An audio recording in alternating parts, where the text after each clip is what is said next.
All right, let's go ahead and get started. I'm having to go back the door to try to get this thing videotaped, so I'll see what I can do. In case some of you guys don't know, my name is Dr. John R. Taylor. I'm the other instructor for calculus. You may know my wife, Desiree Taylor. This is the Calculus 2 review, final exam review, where I'm going to be doing the fall 2019 exam.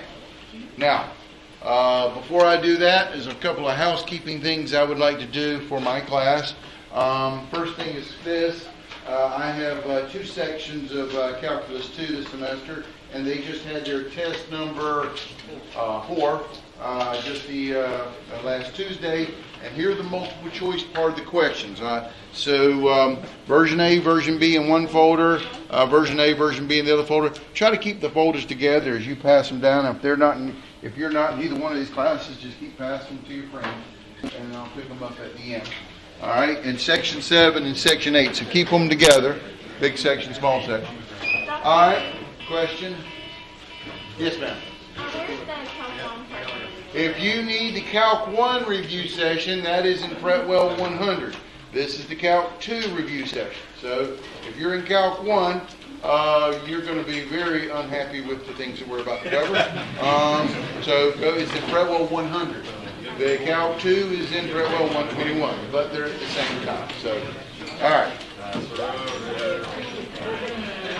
The other thing I want to discuss with you guys is my class. Let's see here. Raise your hand if you're in one of my 2 classes. All right, good. I'm picking on you people. So you other people listen along because yours isn't any better. All right, let's talk about your test number 4 grades. Pathetic. Pathetic. Class average was a 60. And let me tell you, if you're in Professor Taylor's class, Desiree's class, your average wasn't even better. All right, so really sad on this particular test number 4 material. Because let me tell you something, brother. This is important material. So I do also plan on, I have a free response part of my little test over here and some of the multiple choice part. But I am also, in terms of my review, I'm going to go over the free response part of the test. And let me explain why. I am signaling to you guys what you can anticipate on the final exam. So here is the free response part for version A. And I'm going to go over this thing with you because it should take about 5 minutes to do it. But some of you people took way too long and stuff like that. Some people just left it blank. How idiotic is that? You never leave anything blank. Listen to me. This is the final exam. I'm trying to prepare for you guys. There is 3 parts to the final exam. There's a multiple choice part, no calculator. Multiple choice part with the calculator, and then a free response part with the calculator. This is a classic example of what we're going to do to you guys in terms of the free response. You're going to see a question very similar to these type of problems, where you're using these power series to estimate something or other. You are mimicking what the calculator is doing. Understanding the programming. For my computer science majors, you should be excited. For my electrical and mechanical engineering majors, you should be excited. Math majors should be excited. Civil engineers, deal with it. So we're working on understanding the programming of these particular problems and stuff. Okay? So I will be taking a look at this at the end. So I'll put that at the back part of my little exam right here. All right, so today I'm covering the fall 2019 exam. The fall 2019 exam is the exam that was the last one before we hit COVID. So this is the format. We did change the front page, so do not be alarmed by this. So this is the first part of the exam. Part number 1 is the no calculator section. Okay? So with that being said, this is what the front cover is going to look like on your exam. So, again, we're going to be using GradeScope to kind of help us out with the management of this system. You want to put your last name, your first name, your ID number, and then your professor. For my guys, it's Dr. Taylor, John Taylor, if you want to know particular. If you're in Desiree's class, it's Professor Desiree Taylor, and your section number. Okay? So make sure you know which section numbers. And for my guys, it's section 7 and section 8. Our exam is going to be over in EPIC. We've quizzed you guys about that. Also, to remind you guys, there is a quiz that I put on Canvas. I sent you guys an email about this, about a final exam info quiz. I know you guys in Professor Taylor's class are also have the exact same type of quiz about where your exam is going to be at. It's free points. So enjoy this, but make sure you do it because you're going to miss out on some free points if you don't. For my class, it is due by 11:59 tonight. So if you haven't done your final exam info quiz, letting you know where the final exam is, and the things you got to bring, pencils, calculator, and your student ID stuff, bring that with you to the exam. And of course, the exam starts at 5:30. That'll be tomorrow. You got to be there a little bit after 5 o'clock. Go ahead and get your seat and get yourself set up, okay? Because we're going to pass out the part of the test, and you're going to fill out that front page and stuff. And right at 5:30, you open that test booklet and you get started. All right? So let's get started on this particular one right here. So this is part 1, no calculator. For the first hour of the exam, no one's allowed to use a calculator. On this particular exam, I believe there was 15 questions in terms of the multiple choice part. They're going to vary. I think that on our exam it's going to be about 15 questions as well. And then there's a part 2 with the calculator, but even then, most folks finish up with part 1 in about 30 to 45 minutes. But you have exactly up to 1 hour. After 1 hour, you have to turn this in, and so you can start on test part 2 and part 3 with the calculator. We give the official word. You're allowed to use your calculator. Well, geez, Dr. Taylor, I already turned in part 1, and I was just going ahead part 2 and 3. It says I can use a calculator. I can use my calculator. No, not until we give you the official word. Because we got so many students in class, we don't know who's got part 1 and who's got part 2 and 3 working on this stuff. So until we collect all the part 1s, nobody's allowed to use their calculator. But trust me, on part 2 and 3, you can do most of that test without a calculator. Okay, it's about knowing all this stuff. Now, got a question for you guys as I'm starting this. Question for you. This is part 1 of the final exam. Haven't even opened the booklet yet. What kind of questions are they going to pose to us in a Calc 2 final exam with no calculator? What do you think the question is going to be? Integrate everybody. You got it. Integrate, integrate, integrate, integrate. So remember that. And there'll be some stuff you have to calculate, but it'll be basic numbers you plug in. Add, subtract, multiply, and divide. But again, no calculator on this thing. So here we go. So here comes my first question right here. And it is this. Quote, consider the graph of the function of f between 0 and 1. All right? What's the integral of this thing? Well, when you integrate, you get the area under the curve. So same first problem. Area under the curve between 0 and 1 is this particular part right here. Okay? So it's a triangle. So the area of a triangle is 1/2 base times height. The base is 1. The height is 3. So it'll be 1/2 of base is 1. The height is 3.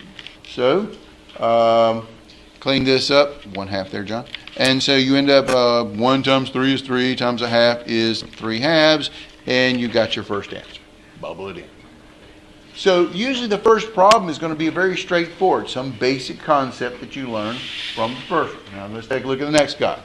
I want to integrate. And look, it's got bounds. Don't worry, you're going to be chunking in these numbers here. What's the integral between -1 and 2 of 4x cubed dx? Well, first thing you got to do is integrate.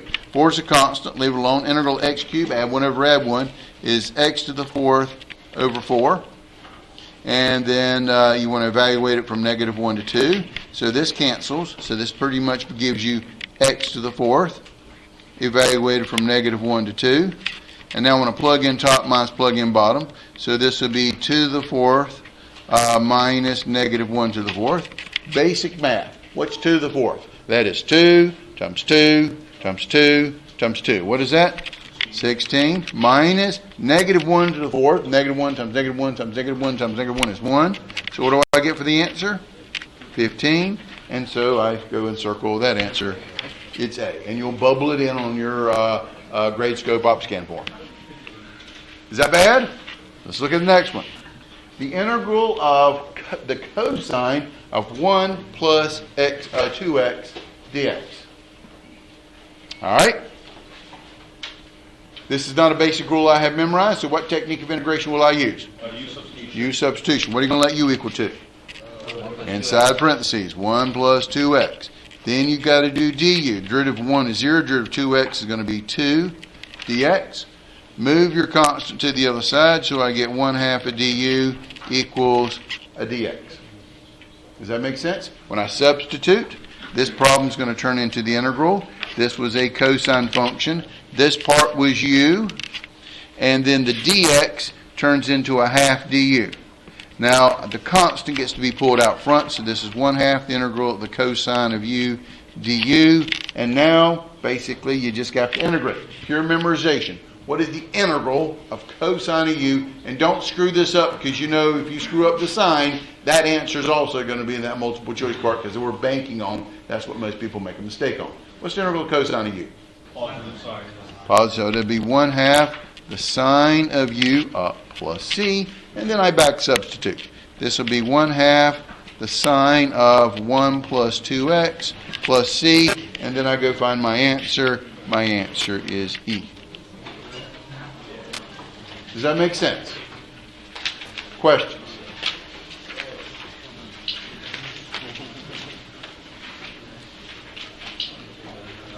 Okay?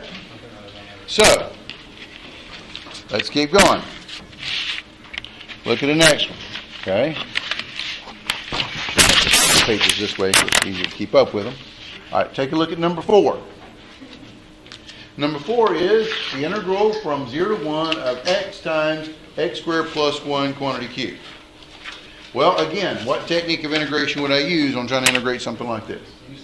U substitution. Again, I'm going to let u equal to, in this case, inside the parentheses, being raised to the power. That is at x squared plus 1. Then du, my derivative is going to be, derivative of x squared is 2x dx. Don't forget to put your d stuff on there. I move my constant to the other side. 1/2 du is equal to that x dx, and you'll notice that x dx is in the problem. That's how you know you got u substitution correct.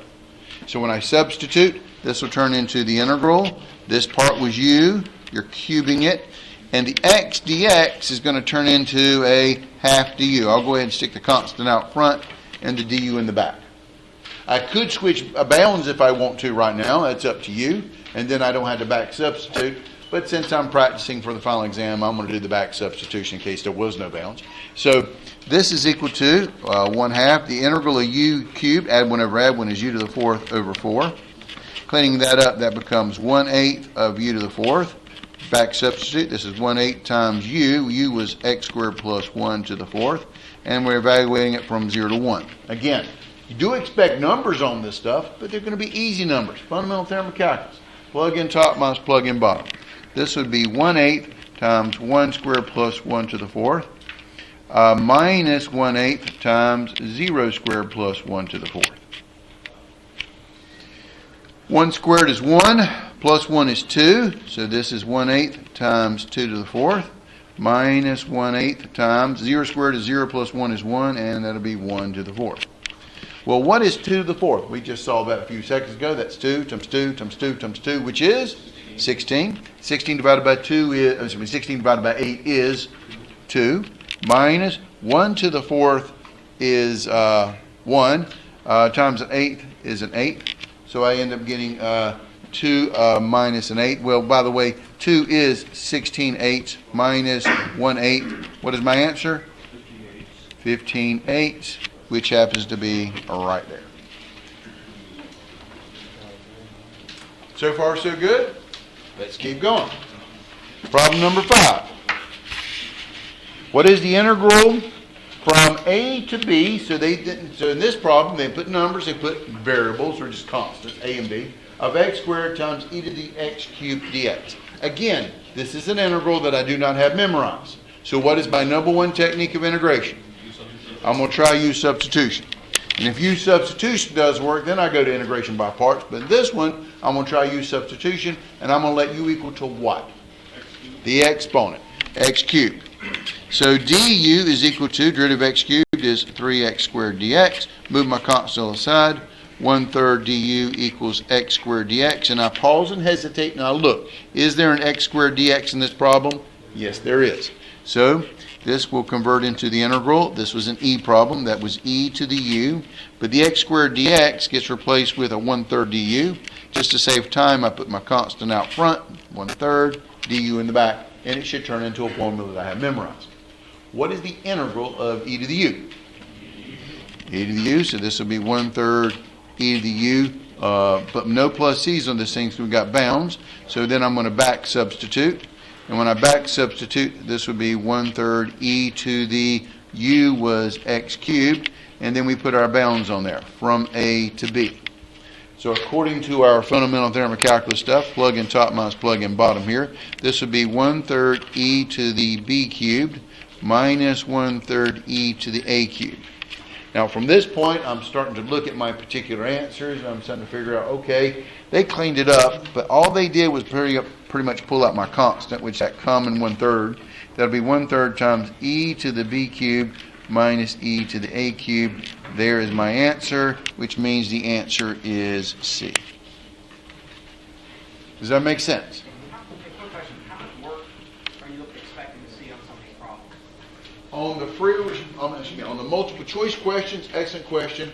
You can be as messy or not so messy as you want, because we're just grading your final result. It's a multiple choice question.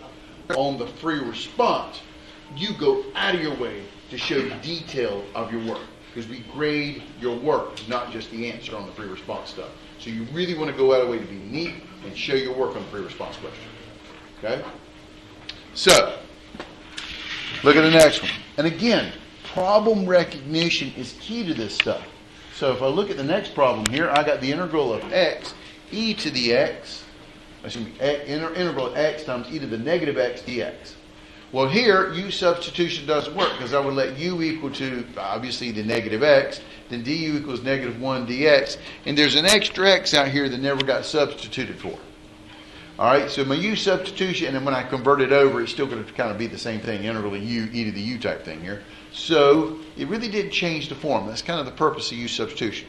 And you should recognize this. This idea of x, e to the x type thing here is typically an integration by parts. This is an integration by part problem. So this would be, knowing your formula, integral of u dv equals uv minus integral of v du. And again, every problem that I'm showing you guys is I'm showing you detailed work, because just in case this problem shows up on the free response, this is the work we want to see. So here, what are you going to let u equal to, and what are you going to let dv be? You want to let u equal to the part you want to get rid of. Remember your Lytle principle.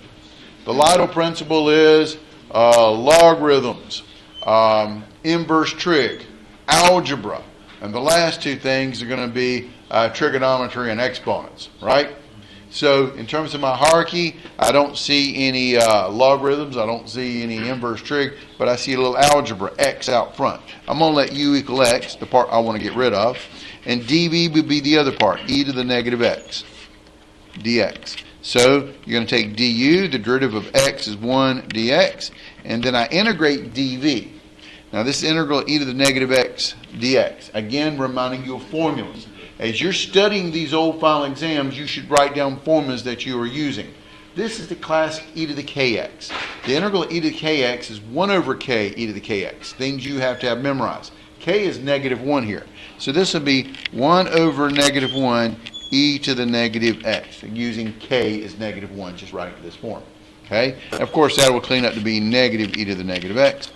And I plug it into my formula. So my integral is going to be u is x, times v minus integral of v du. And I want you to see this integration by parts, literally plugging in the parts. There's the u. What was v? Negative e to the negative x minus integral of v, negative e to the negative x, and then the du is just 1 dx. The next thing you want to do is clean up this by parts. This is negative x e to the negative x. A minus makes it plus the integral of e to the negative x dx. This, again, is a formula that we just did, the integrating of this guy. It's that 1 over k e to the kx stuff. The integral e to the kx, k is negative 1 here. So this becomes negative x e to the negative x plus 1 over negative 1. K is negative 1 e to the negative 1x plus c. And then, of course, the last thing I want to just clean that up. This is negative x e to the negative x plus 1 over negative 1 is minus. So plus a negative is minus e to the negative x plus c. And there's my answer. Now, finding them on the lineup, I believe that is answer D. Does that make sense? Questions? All right.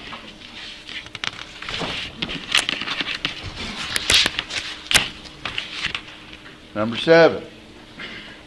If f of x is equal to the integral from 1 to x cubed of the sine of x squared dx, then find f prime of x.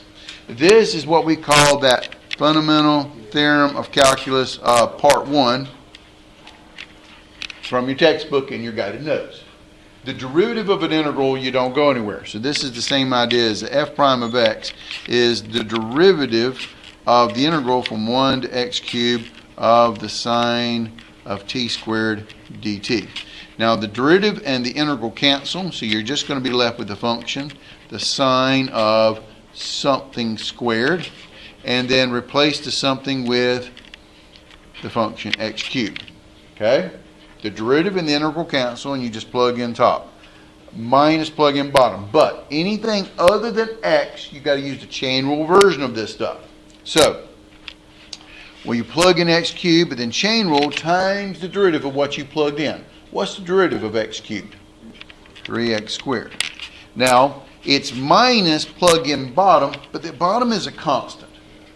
And then you got to do times the derivative of the inside, but what's the derivative of a constant?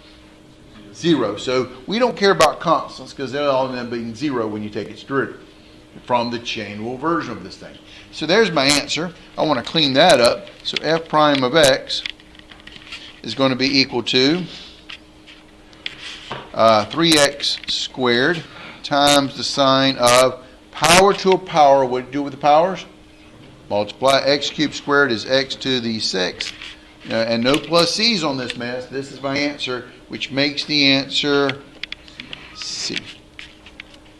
Fundamental theorem of calculus. Now, if it was just an x, you basically derivative integral cancel, you get sine of x squared. But any other thing other than x, you got to use the chain rule version. So you plug in derivative integral cancel, you just plug in whatever into the function, but then times the derivative inside. Chain rule version of this guy. Okay? Again, remember, no calculators on this thing here. So, here we go. Find the area under the curve, or under the graph. I'll slide down so you guys can see that other last problem there. Find the area under the graph of y equals x squared and above the x-axis. Again, reviewing your skills. What's the whole purpose of integration of a function? It gives you the area under the curve. So, again, if you want to just graph this guy, you don't really need a calculator for this. Y equals x squared is pretty basic. That's your parabola going through the origin there. All right, and our bounds are between -1 and 1. And there's a couple of ways I could do this problem, but this is typically what we want to calculate, is that area. And to calculate that area, all I got to do is integrate my function, which is x squared dx, over my bounds between -1 and 1. Well, what is the integral of x squared? Well, add 1 over add 1, that's x cubed over 3, evaluated from -1 to 1. The fundamental theorem of calculus, part 2, according to our textbook author, Dr. Stewart, plug in top minus plug in bottom. This would be 1 cubed over 3 minus -1 cubed over 3. 1 cubed is 1/3 minus -1 cubed is -1/3. But minus a negative makes it plus, so this is 1/3 plus 1/3. So the answer is 2/3, which is the answer C. Another way I could have done this problem is just integrate from 0 to 1 and double it using symmetry. Because if you're worried about plugging in negative numbers without a calculator, well, fine, use some symmetry on this thing. Question? Yeah. Would you also be able to calculate the area by doing like the area of a triangle for both, or not really? No. This is, you want the exact area and stuff like that. The only time we're going to do that type of thing is with those Riemann sums, and we will throw that in your face like, use Simpson's rule, trapezoidal rule, or midpoint rule. That's the kind of stuff we're going to make you do the kind of estimate the area of that thing. Okay? All right, let's take a look at this guy. And notice another thing. I could do this test a lot quicker if I didn't have to write down every step. But I'm writing down every step for you guys because every one of these problems could be a little section within the free response part. This is the work we expected to see on this one. And of course, it's the right answer. And you got 3 hours for this exam. Sit back and enjoy. Do not rush through this thing. You might as well make sure, because most people, especially in my class, their biggest problem is bonehead careless errors. You know, 3 x squared cubed. Clearly that's x to the 5th. No, when you multiply power to a power, you multiply. You don't add. And they do something just lame that they should have known better. But you know, you guys are engineers. You screw up one bonehead careless error. Bridge doesn't make it on the other side of the river, and people die. And it's all your fault. You got to watch your careless errors. So be careful on this stuff. Take a look at this guy here. Improper integral. This is the integral from 2 to infinity of dx over the square root of x. This is an improper integral. Now, again, you asked me the question about how much work do we have to show. I don't have to hardly show any work at all if I want to kind of skip over some steps, because this is free response. But, I mean, this is multiple choice, not free response. But if this was free response, this is what I would expect to see. This is equal to improper integral, clearly that infinity on the bound there. Pick my favorite letter, a approaches infinity of the integral from 2 to a. I would clean up my function. I don't do square roots. That's a half a power. I don't do them on the bottom. I bring them to the top. That's x to the negative 1/2 power dx. Then this is equal to, and this is showing your work. So you keep writing this limit statement. Now integrate x to the negative 1/2. Add 1 over add 1. That's x to the positive 1/2 over 1/2. And you put your bounds on this thing from 2 to a. I would clean that up one more step before I start plugging in my bounds. A half a power is a square root, but when you divide by a half, you invert and multiply. This would be 2 times the square root of x, evaluated from 2 to a. Fundamental theorem of calculus, you plug in top minus plug in bottom. This is the limit as a approaches infinity of 2 times the square root of a minus 2 times the square root of 2. Now, take the limit as a approaches infinity. When I do that, I plug in infinity. I don't write limit anymore. That's the square root of a is going towards infinity minus 2 square roots of 2. Now, we should know that the square root of infinity is infinity. So this is infinity times 2 is infinity minus this 2 square roots of 2 number, which means it's infinity, which means it is what we call divergent. The answer is it diverges. The answer is A. However, again, I'm trying to prepare you guys for the final exam. On occasion, we would put 2 different diverging kind of answers on a multiple choice. Does it diverge to infinity or diverges to negative infinity? On this example, we just said diverges, but we could put diverges infinity or diverges negative infinity.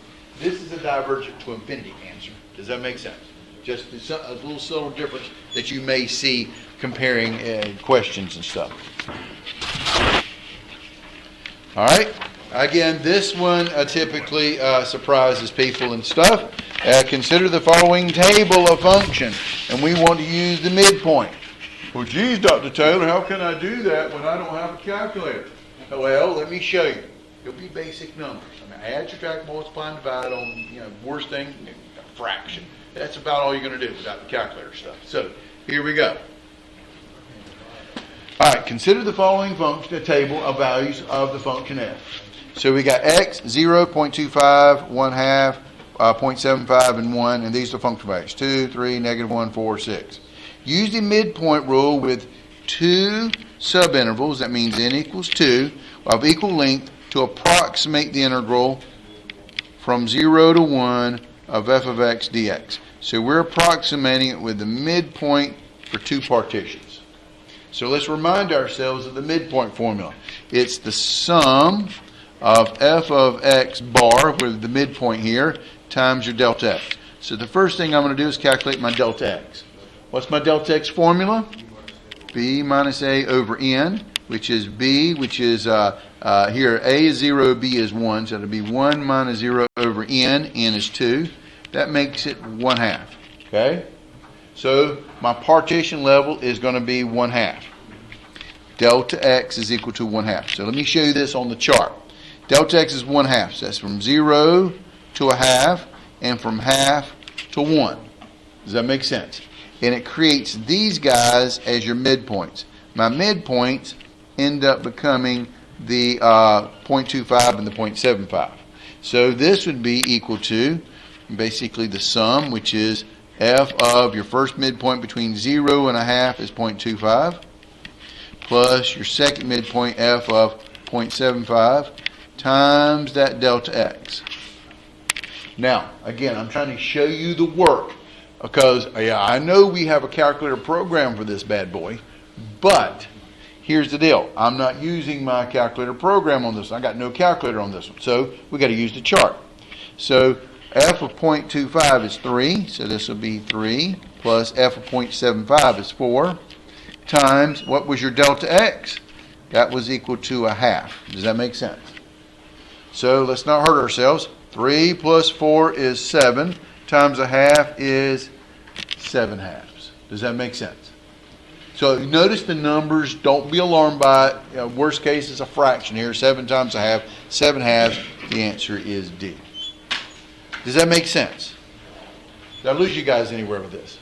So again, midpoint, you may see a Simpson's rule with a chart or something like that. Just make sure you know your basic formulas for these things. Midpoint, Simpson's rule, and trapezoidal rule. Okay? The next one is this. Which of the following is correct? Well, again, we're showing you different ways we could ask questions. But if you look at this thing here, this guy really is this problem here. It's all the same question.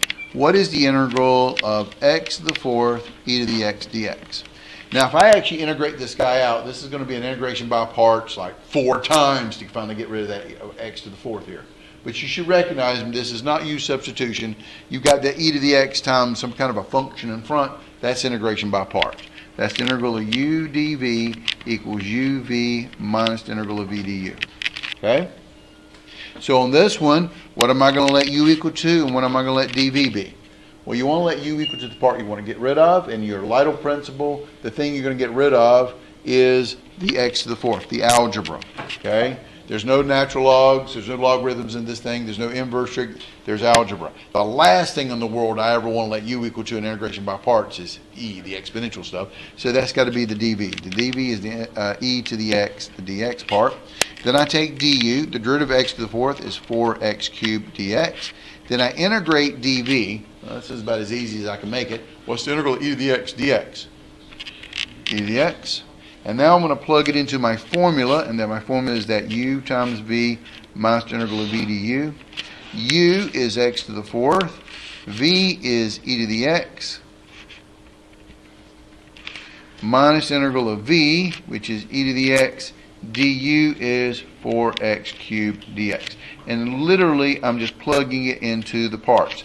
Of course, I'm going to clean this up. This is x to the 4th, e to the x minus the integral, I like to put my function up front, 4x cubed e to the x dx.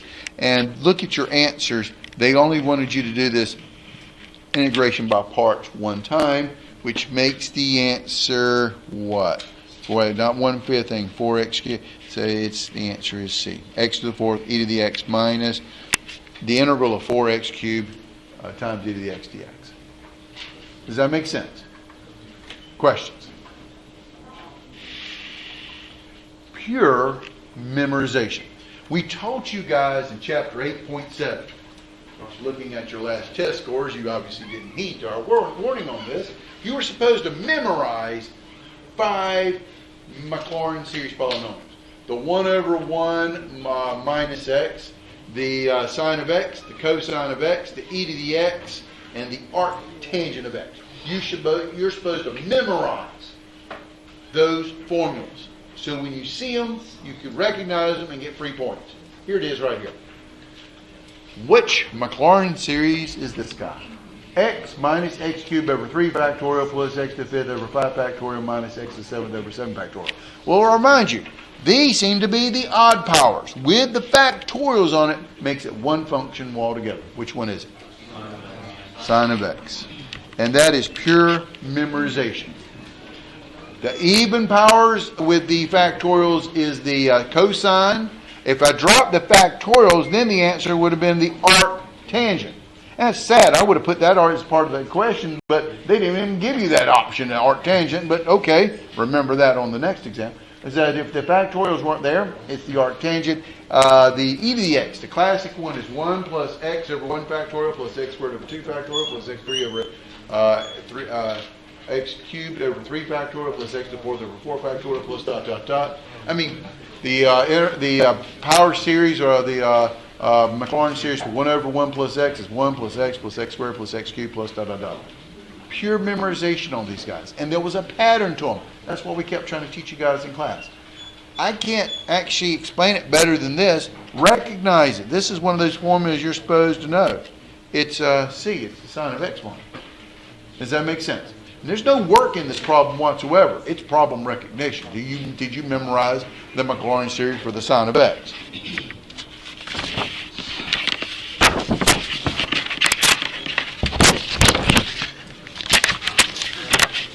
Look at the next one, problem number 13. It says this. The region in the first quadrant bounded by the graphs of y equals x cubed, y equals 0, x equals 1 is rotated about the x-axis. Find the volume of the particular region. Oh my goodness, we want to do one of these problems, and when we did this in chapter 7, we always had calculators. Well, it's basic. Let's take a look at it. Now, first thing you want to do is draw the picture. You should know what x cubed looks like, big old squiggly right through the origin. And the thing we're talking about is in the first quadrant, so I don't really care about this part here, but it comes in here and looks like that. There's my y equals x cubed. Let's see here. Y equals 0, we know that better as the x-axis. X equals 1 is a vertical line. Here's x equals 1, and I declare it to be this guy right here. And between all three of these equations, clearly we're talking about this region here that's been captured by all three of these lines. We want to rotate this thing about the x-axis. So the axis of rotation is the x-axis. So let's go through this to make sure you know it. My function of my region is in terms of x. The outside bound is x cubed. It's in terms of x. We are rotating about the x-axis, or maybe something parallel to the x-axis. What method do I use on volume rotation? Dishwasher. Outstanding. Dishwasher. Things you're supposed to know. Dishwasher, which is the formula of volume is equal to pi times integral from a to b of your big functional radius squared minus little functional radius squared dx. Dishwasher method. Now, if the function was in terms of x, and I wanted to rotate around the y-axis or something parallel to the y-axis, then I would use the shell method.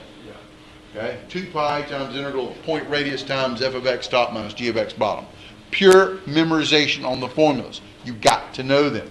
So, what is my big point radius here? My big point radius, big functional radius here, r, what's my big functional radius, r, is from the axis of rotation to the outside edge, there's big R, which would be x cubed. The little radius is from the axis of rotation to the inside edge, but the inside edge is the axis, so that would end up just being 0. So if I plug this thing in here, just be careful, volume is equal to pi times integral from a to b of your big functional radius, which is x cubed squared minus 0 squared dx. And what would my bounds be? Where's the bounds of the region? Between what two numbers? 0 and 1. So now we got to clean this guy up, and like I said, I don't have a calculator for this thing, but don't need one. It's pretty basic. It's pi times integral from 0 to 1, x cubed squared. Power to a power, what do you do with the powers? Multiply x to the 6th dx.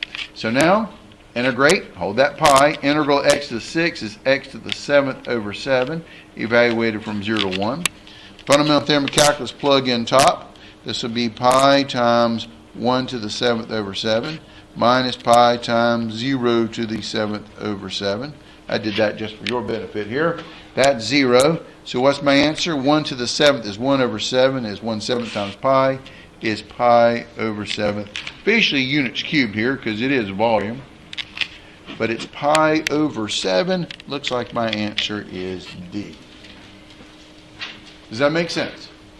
Did not need a calculator for this one. but you had to set it up. So remember the disc washer shell method. The other thing, as I go through this exam, you should be having a little side piece of paper, a little side sheet of every time we do something of a formula, you need to remind yourself of it. This was the disc washer formula, and might as well probably on the next test to be the shell method. So make sure you kind of go over those. You're basically logging in formulas that you may have not seen in the last month or whatever. Okay, so it's reminding you of these formulas that you have done before. All right, take a look at this guy right here. Number 14. It's the integral of x cubed plus x plus 2 divided by x squared plus 1 dx. Well, I'm going to integrate this guy, but I'm integrating fractions. That's section 6.3. And first thing I notice about this particular fraction is that the degree of the numerator is bigger than the degree of the denominator. If the degree of the numerator is the same size or bigger than the denominator, when the top's bigger than the bottom, you don't have a choice. You got to do what to be able to clean this guy up? Long division. All right, this is why we study. Okay, long division. Degree of the top is bigger than degree of the bottom. It's long division. And then if I look at the bottom, I don't know if it maybe you got a bigger quadratic. If it factors, then you're looking at that partial fraction stuff. But not on this one. It's pretty much, look at it, x squared plus 1. But anytime there's a term missing, I always put a 0 in for it. So it'll be x squared plus 0x plus 1. That's my divisor. My dividend is x cubed plus 0x squared plus x plus 2. If there's a term missing on these polynomials, they got to be in decreasing order, put a 0 in for it. It makes things line up so you don't make a bonehead careless error. Now, let's play the game. What times x squared is x cubed? X. I distribute. X times x squared is x cubed. X times 0x is a 0x squared. X times 1 is a 1x. And then I'm going to subtract, which changes my signs. This will cancel. And so does this one and this one. That's awesome. So what am I left with? You bring down your next victim, 2. But x squared doesn't go into 2, so this guy's called the remainder. So how do I write my answer? This problem now turns into the integral of my quotient, which is x, plus the remainder, which is 2, over the divisor, x squared plus 1 dx. Quotient plus remainder over divisor after you do your long division. Now I just got to integrate both terms. Now, this becomes integral of x dx plus 2 is a constant. It'll be 2 times integral of 1 over x squared plus 1 dx. Now, I wrote it like this for your benefit because I wanted you to see something of it. Here it is. What is integral of x? Add 1 over add 1. What does that become? X squared over 2. Plus 2 is a constant. It holds over. What is the integral of 1 over x squared plus 1? 1 over what now? No, there's no 1 over. What is the integral of 1 over x squared plus 1? Outstanding. This is a formula you would need to memorize. There were those 3 inverse trig forms that you made to memorize. So this is the arc tangent of x plus c. Okay? So what is my answer going to end up being? Well, even if you got the first one right, you should have been able to mathematically come up with the right answer. It's sad, but hopefully we'll do a better job in trying to fool you guys in terms of wrong answers on the next exam. It's got to be this guy. But since you brought it up, let me remind you of the 3 inverse trig formulas you need to know. Those are the integral of 1 over x squared plus 1 dx. That's arc tangent of x plus c. The integral of 1 over the square root of 1 minus x squared dx is the arc sine of x plus c. And the last one is the integral of 1 over x times the square root of x squared minus 1 dx. That is the arc secant of x plus c. Those are the 3 inverse trig formulas that you need to have memorized. Again, as you do exams, and don't let this be the only exam you guys cover. Make sure you cover, more of them. Okay, so you can come up and collect formulas that you need to go back and memorize. All right, last one is another one from your classic problem of power series. They want to find the interval of convergence. for this power series. The sum as n goes from 0 to infinity of n times x minus 2 to the n. All right? Anytime I'm looking for interval of convergence on something like this, I'm going to use the famous ratio test. I'm going to take the limit as n approaches infinity of the absolute value of an plus 1 over an, which is equal to the limit as n approaches infinity of the absolute value of n plus 1 times x minus 2 to the n plus 1 divided by an, which is n times x minus 2 to the n. Clean it up. X minus 2 to the n plus 1 is the same thing as x minus 2 times x minus 2 to the n, and the x minus 2 to the n's will cancel. You're left with the limit as n approaches infinity of the absolute value of n plus 1 times x minus 2 divided by n. Now focus on the n's. What is the limit as n approaches infinity of n plus 1 divided by n? You can use L'Hopital's rule if you want to, but since the degree of the on the ends, because the degree of the top is equal to the degree of the bottom, what is this thing going to go to? 1. So that goes away, and you're left with the absolute value of x minus 2. Now this is the ratio test. So when does the ratio test converge? We're going to force it to converge. The L, which is now a function of x, has to be what? Less than 1 to be able to converge. Ratio test to converge. I'm going to solve this guy. This is negative 1 is less than x minus 2, which is less than 1. Solving for x in the middle, add 2 on all sides, and that pretty much gives me 1 is less than x, which is less than 3. So it's between 1 and 3. So I now got it down to a 50-50 shot. But now you got to test the endpoints. My endpoints are x equals 1, and my other endpoint is x equals 3. I'm plugging back into the original series for x.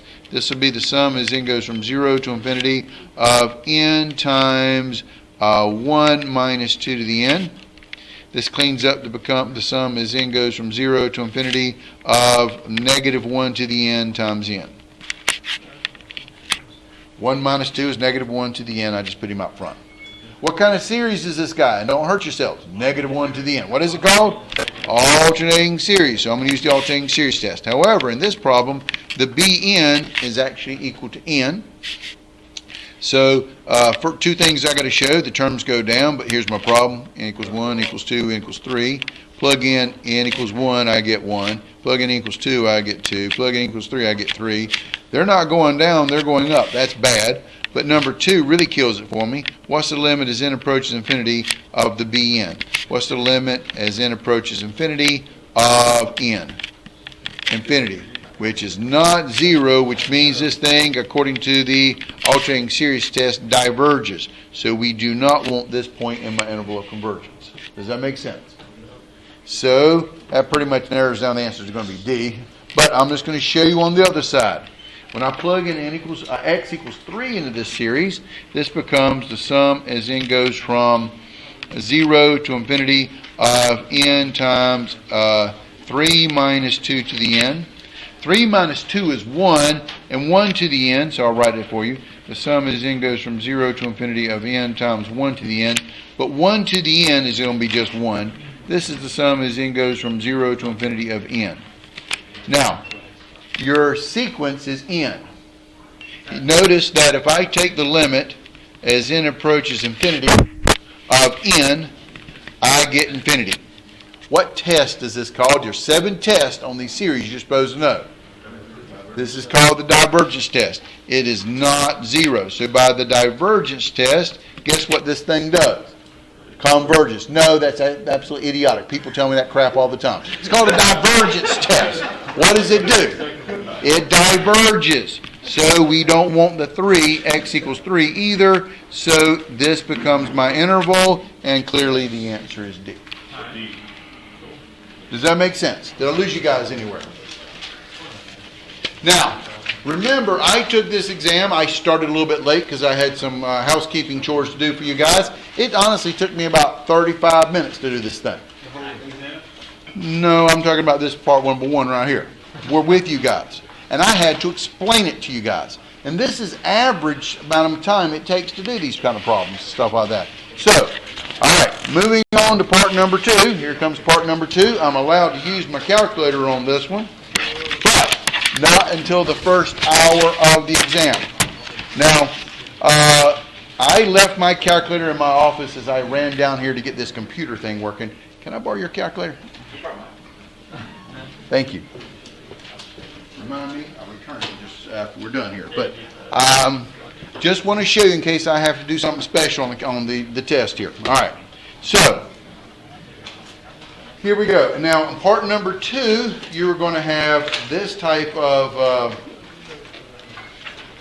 this will be actually what the exam is going to look like for you guys. Print your last name first, first name last, student ID number, instructor, what section you're in, but it's pretty much the same idea. You are allowed to use a calculator, but not until we actually give you the official word. But I'm going to let you know right now, most of these problems you can do without a calculator.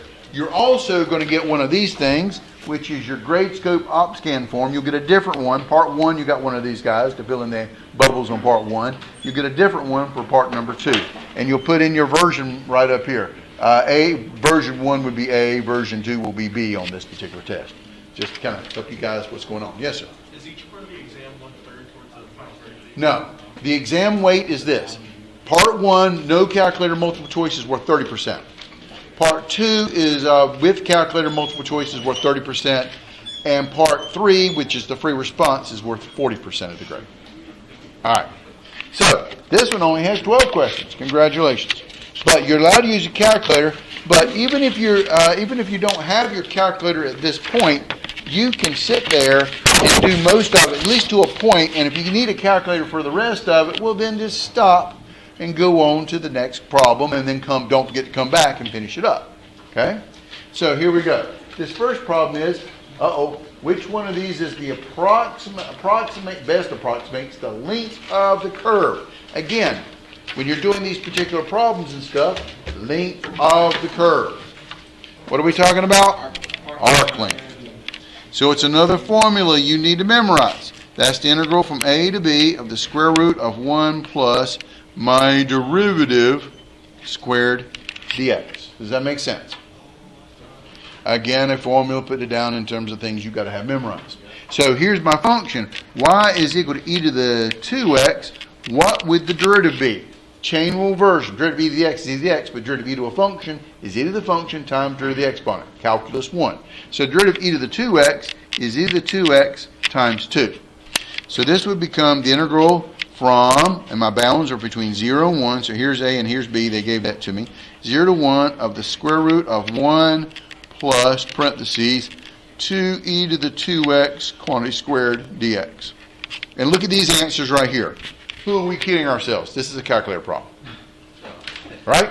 So, it's all right. You don't have a calculator right now. You know what I'm going to do? I'm going to move on to the next problem and then come back to the actual answers. Does that make sense? But since it's the review, let's go ahead and put it on the calculator here. All right, so I'll just show you what I'm doing here, just to show you. Math number 9. Okay, it's the square root of 1 plus, wrong button there. Call that down. Square root of 1 plus parentheses 2e to the 2x, close parentheses, squared. Okay, you got the old operating system on this one. Close parentheses, let's see here, yep, comma, x, comma, low bound, 0, comma, upper bound, 1, and you end up getting an argument error, so I made a mistake somewhere on the parentheses, square root of, I would love the new operating system, but I feel bad about this guy having the old operating system, so I should be able to do this thing here. X squared, parentheses, another parenthesis here. There we go.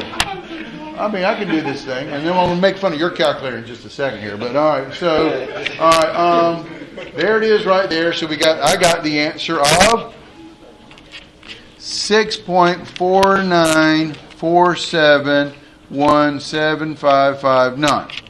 Now you know that I can upgrade this calculator if I actually brought mine with my cord. But here is another calculator. I'm real sorry about the color of it though, but whatever. Math number 9.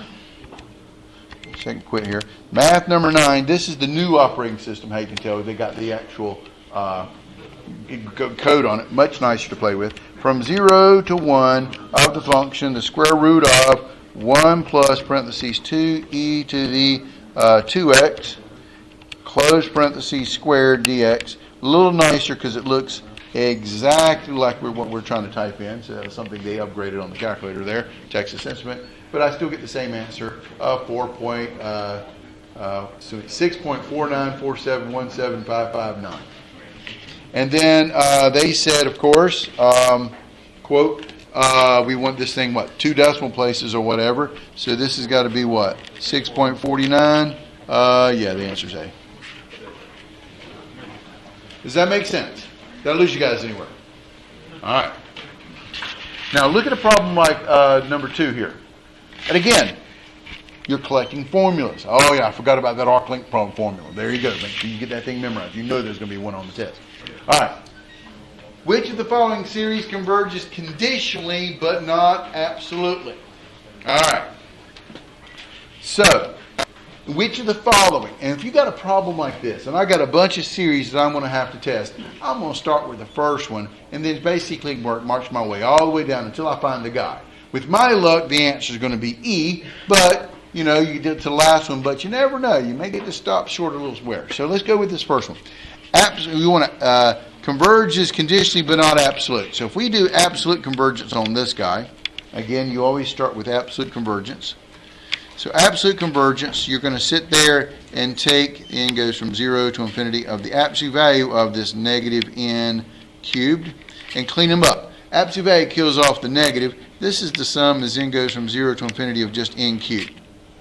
But I happen to notice this, that this series right here, the an part is n cubed, and if I take the limit as n approaches infinity of n cubed, I'm going to get infinity, which tells me it diverges by the divergence test. Does that make sense? So this thing diverges by the divergence test. And even if I go back and put the alternating thing back on there, so it's clearly not absolute convergent. But if I go back and put the alternating part back on there, the sum as n goes from 0 to infinity of negative n cubed. My bn part, without the alternation, again I would use the alternating series test on this guy, would be this n cubed, the part without the alternation. And I end up getting, that's cubed there, sorry about that, n, I had it right to begin with here. There's my n right there. So if I just end up taking the limit as n approaches infinity, you end up noticing that for part number 2, the limit as n approaches infinity of n cubed is still infinity, which even the alternating series test tells me it diverges. The terms have got to get smaller. This thing is not getting smaller. It's just basically, it's divergent all the way. It's not absolute convergent. It's not conditional convergent. The answer on this guy is just plain old divergent. Okay? But now, let's look at the next guy. This guy here is the sum as n goes from 0 to infinity of negative 1 to the n, divided by n squared plus 3. So, again, I'm going to check for absolute convergence by taking the absolute value of this guy. N goes from 0 to infinity of the absolute value of negative 1 to the n over n squared plus 3. When you get rid of the absolute value, it kills off the negative 1 to the n. It turns into this guy. 1 over n squared plus 3. Now, I'm not actually going to do the test, but you should do the mental comparison test. What would you compare this guy to?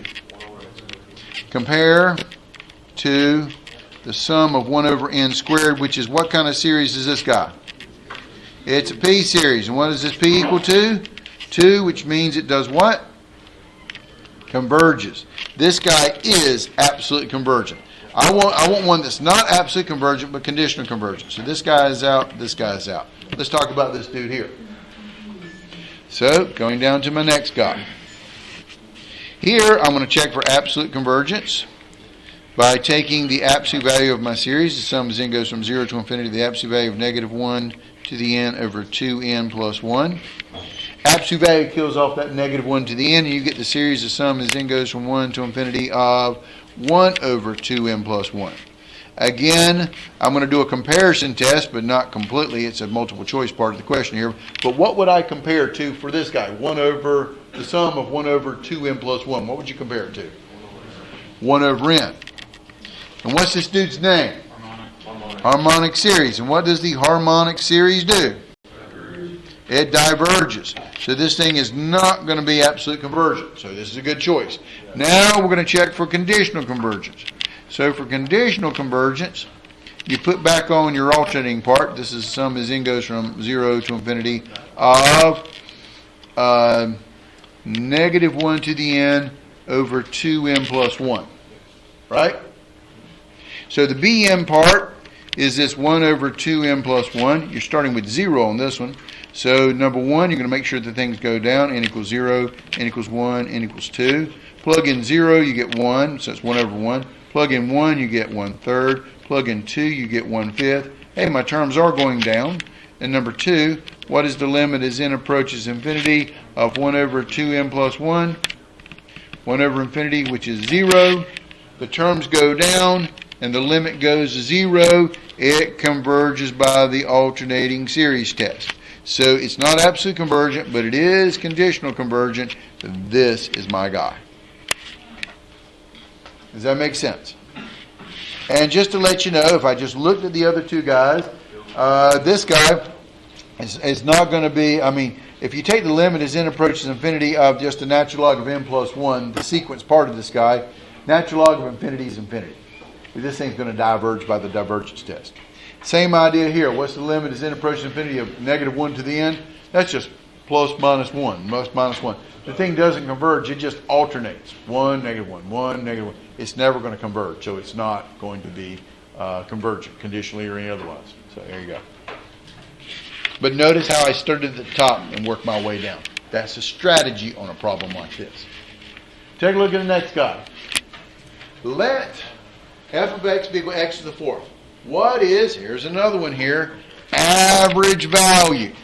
So the average value is equal to the 1 over b minus a times integral from a to b of f of x dx. Another formula you need to put in your quiver of formulas that you need to have memorized. In case you forgot, this was the formula for average value. 1 over b minus a times integral from a to b of f of x dx. So in this problem, my f of x is x to the fourth, my a is negative 2, my b is 2. So this would be 1 over 2 minus negative 2 of the integral from negative 2 to 2 of x to the fourth dx. I would clean them up. 2 minus a negative 2 makes it 4, so this would be 1/4 the integral from negative 2 to 2 of x to the fourth dx. According to the fundamental theorem of calculus, I will integrate and then plug in top minus plug in bottom. So this is 1/4 times integral x to the fourth is x to the fifth over 5, evaluated from negative 2 to 2. With that 1/4 out front, that's that 1 over b minus a. Plug in top minus plug in bottom. This would be 1/4 times 2 to the fifth over 5 minus 1/4 times negative 2 to the fifth over 5. Okay? So here we go. What is 2 to the fifth? 2 times 2 times 2 times 2 is 16 times another 2 makes it 32. This would be 32 over 20 minus negative 2 to the fifth is negative 32 because it's odd. Times that negative makes it back to positive, so that'd be plus 32 over 20. What's 32 plus 32? 64 over 20. You can reduce that by a factor of 2. Actually by a factor of 4. But who are we kidding ourselves? Look at your answers. They're decimals anyway, so I'm going to grab either one because it doesn't matter about the operating system here, but I just cannot handle this green thing, so we have to show you this again. 64 divided by 20 is 3.2. And your answer is D. Does that make sense? Did I lose you guys anywhere on this? Again, it's real simple as long as you know the formula. Average value. 1 over b minus a times integral from a to b of f of x dx.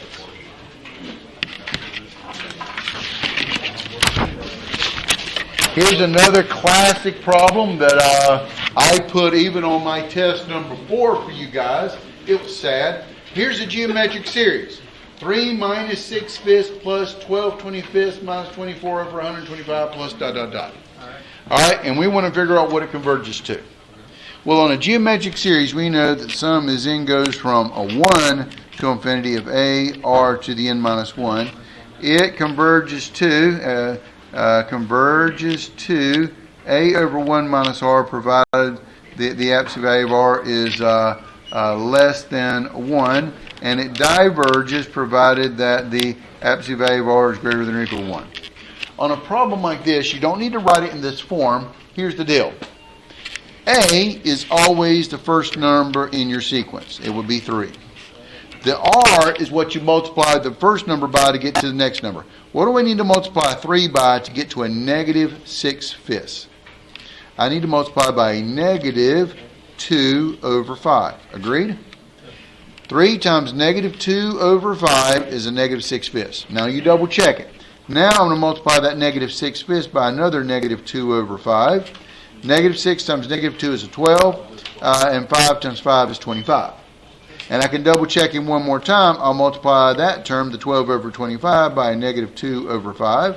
And 12 times a negative 2 is negative 24. 25 times 5 is 125. That pretty much tells me as long as it's the same number being multiplied by one term to get to the next term, that is my R value, negative 2 over 5. So now, absolute value of R is absolute value of negative 2 fifths, which is 2 fifths, which is less than 1. This thing is going to converge to the formula A over 1 minus R, which is A, which is 3 over 1 minus R, which is a negative 2 fifths. So this is 3 over 1, minus a minus makes it plus 2 fifths. And so this is 3 over 7 fifths.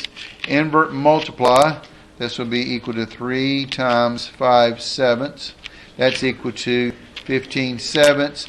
I just wanted to show you I could do this problem without a calculator, and the answer is B. Does that make sense? Did I lose you guys anywhere? So this is one right off of our test number 4, very recent in your mind. Yes? R value is the number you multiply one term to get to the next term. So the first term was a 3. What do you need to multiply 3 by to get to a negative 6 fifths? You multiply by a negative 2 fifths.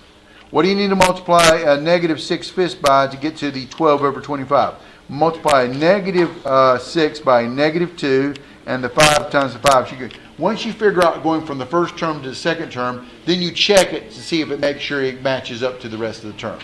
So I really discovered it by going from 3 to the negative 6 fifths that I multiply by a negative 2 fifths. And then I checked it to make sure it's the same number for each one of those guys. And that's my R value. A is the first number in the sequence. That would be the 3. And R is what you multiply by to get from the first term to the second term to the third term. Yeah? Could you divide to find that as well? You could. You could, but okay, fine. But you could also take this term and divide by this term to get R. You could do it that way. That will work every time too. But I could just look at them and see that multiply 3 by negative 2 gives me the negative 6, and to get a 5 on the bottom, and then just divide it by 5. And then once I get that R, I just double check it with the next term.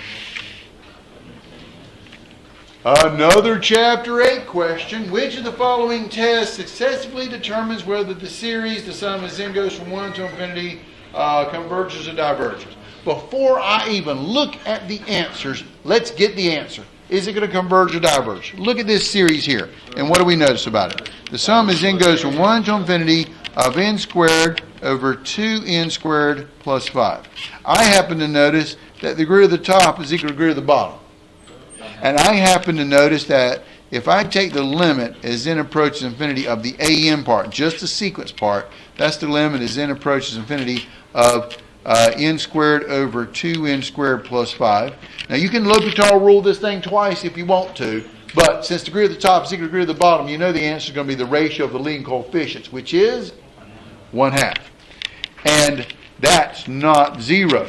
So by the divergence test, we know this thing diverges. Does that make sense? This is a divergent series because the degree of the top is the degree of the bottom. So Is it the test for divergence? Fancy words for the divergence test. Ratio test. Would you ever use a ratio test on this thing? Lord, no. Powers of n and or factorials, and with extra stuff, that's when you use the ratio test. Not on this one. Are you comparing to 1 over n cubed, 1 over n squared, or even just n here? No. Degree of the top is equal to degree of the bottom, so they just very much cancel out. Clearly the answer is A here. Figure out what the answer is first, and then go back and figure out your choices. Does that make sense? This is a divergence test. Here's a classic one right here of basically, and it's a trick.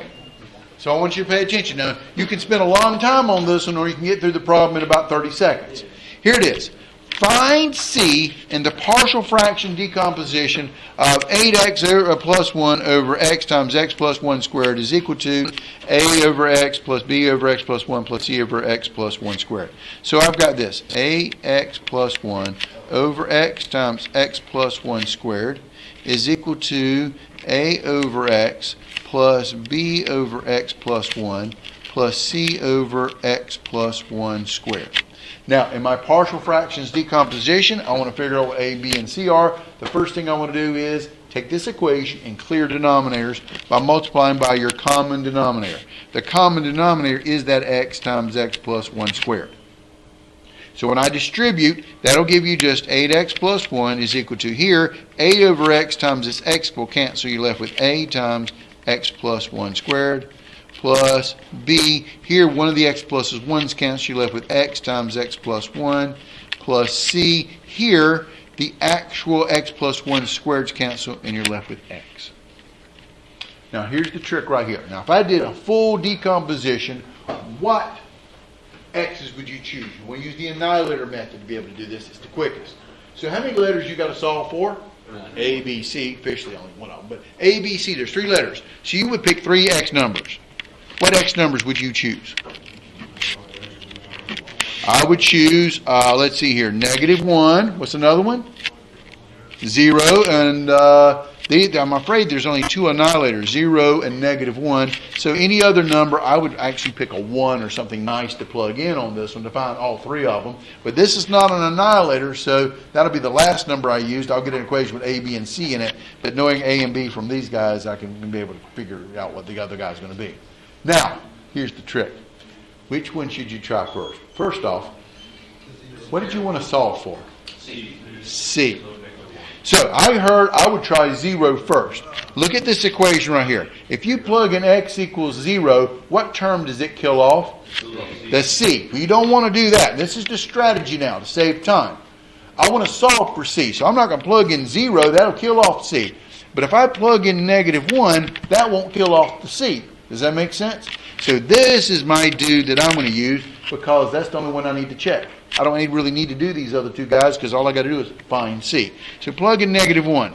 This will be 8 times -1 plus 1 equals A times -1 plus 1, which is 0 squared, plus B times -1, that's great, but -1 plus 1 is times 0, plus C times -1. Notice it kills this guy off, it kills this off. 8 times -1 is -8 plus 1 is -7 is equal to C times -1, which is -C. This was the guy that didn't kill off the C, so I can solve for the C. Does that make sense? And what does that make C equal to? Divide by -1 on both sides. That gives me C equals 7. Yeah, C is 7.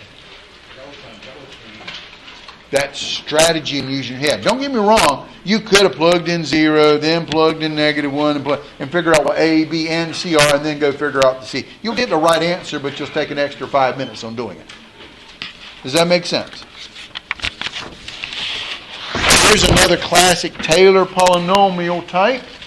So, clean this up here. But look at the question. A very good question on this one.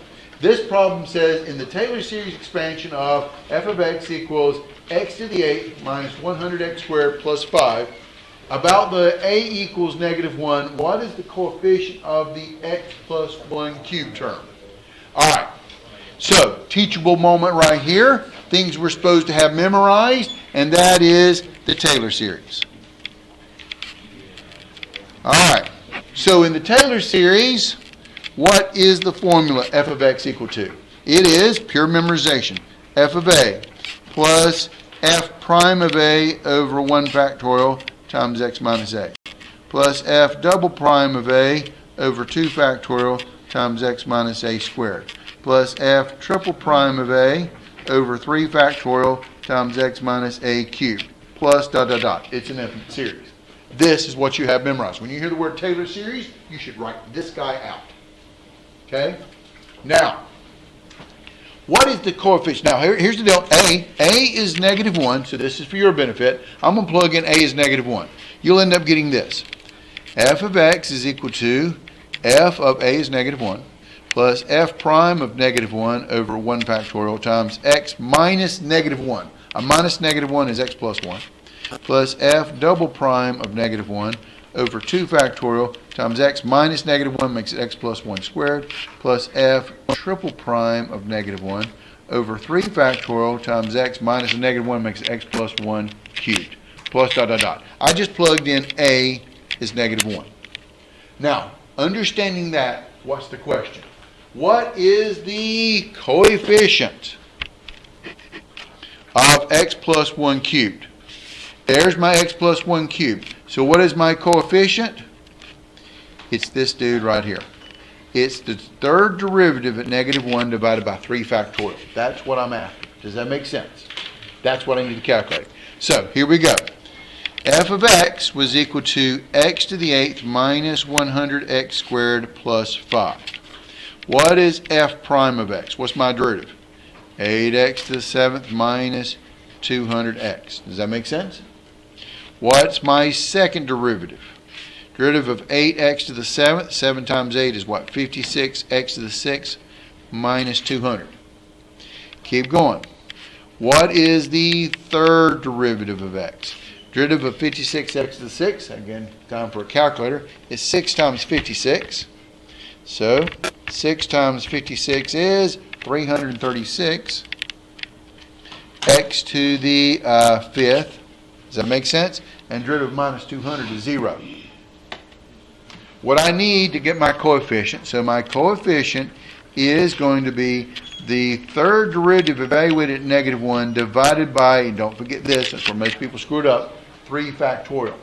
What is f triple prime of negative 1? That's 336 times negative 1 to the 5th. And don't hurt yourselves. What is negative 1 to the 5th odd power? Negative 1 times 336 is negative 336. Does that make sense? So the answer for this problem is a negative 336 divided by, what is 3 factorial? 3 times 2 times 1. What is it? 6. And so my coefficient ends up becoming, grabbing my handy dandy calculator to show you this problem, negative 336 divided by 6 is negative 56. Does that make sense? So the answer is a negative 56, which makes the answer B. Knowing your Taylor series formula. Does that make sense? Question? Yeah. Yeah, for the previous problem, like, would there also be a problem like where the degree is like more than 1, like where you have to do bx plus b? No. No. We're not going to do that to you guys on the final exam. We basically use just linear terms. The question was, okay, back to the last problem here, in terms of these factoring. Notice we used linear to a power. This was called the power rule. We're only going to do linear to powers. We're not going to do quadratics to powers or anything like that. We'll wait till you guys get the differential equations before they beat you with that one. All right. Number 8 says this. Let a(n) be equal to e to the n divided by n squared. Which of the following is true about the sequence? They have 3 points. I don't know how you guys missed this if you actually passed Calc 1. Question? Yeah.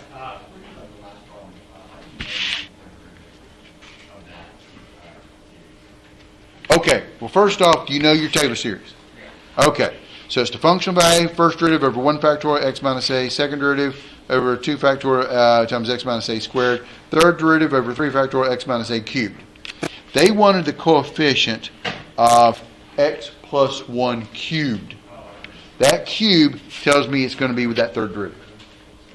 Cool. All right. So here is a sequence problem here. All right. And basically with sequences, all you've got to do is one thing. Take the limit as n approaches infinity of an. That's all we ever do with sequences, to see if they're going to converge or diverge. You just take the limit as n approaches infinity. So this will be the limit as n approaches infinity of e to the n over n squared. Now to show you your work, the first rule of limits, plug it in, e to the infinity over infinity squared.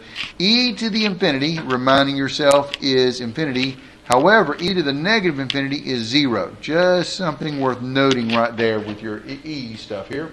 E to the infinity is infinity. It's infinity squared is infinity. It's infinity over infinity. So what does that mean? Call it again. This will be equal to the limit as n approaches infinity of, what's the root of e to the n? E to the n. What's the root of n squared? 2n. Plug in infinity. This would be e to the infinity over 2 times infinity. And e to infinity is infinity over 2 times infinity is infinity. So you got to L'Hopital it again. This will be equal to the limit as n approaches infinity of, derivative of e to the n is e to the n. It's its own derivative. However, what's derivative of 2n? 2. Plug in infinity now. This is e to the infinity divided by 2. E to the infinity is still infinity, but divided by 2 is infinity. You get just a single infinity divergent answer. The answer is, and look at the way they put it. The sequence diverges and we either get infinity or to not to infinity. What does this one do? This one's to infinity. Does that make sense? A little L'Hopital rule twice, calculus 1, but there it is. All right, here's a classic application of the old integral problem here. A 50-pound cable with uniform distributed weight. So trying to make it fancy on you guys. Don't make it fancy, clean it up. Is 50 feet long and hangs from the top of a tall building. How much work is done in pulling the cable to the top of the building?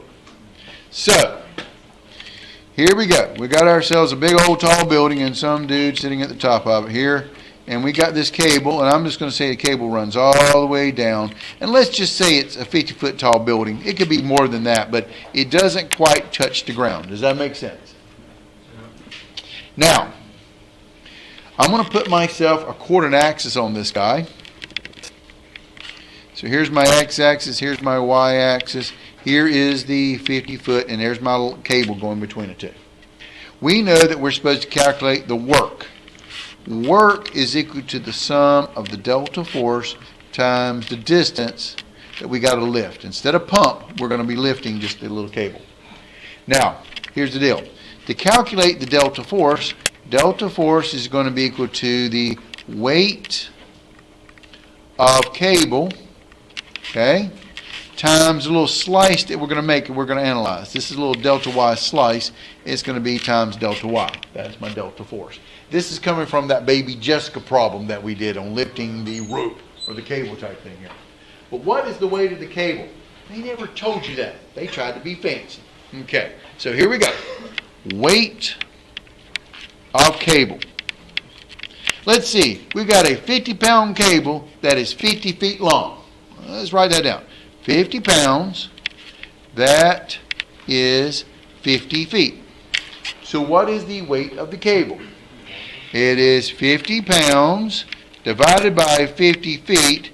That is 1 pound per foot. Does that make sense?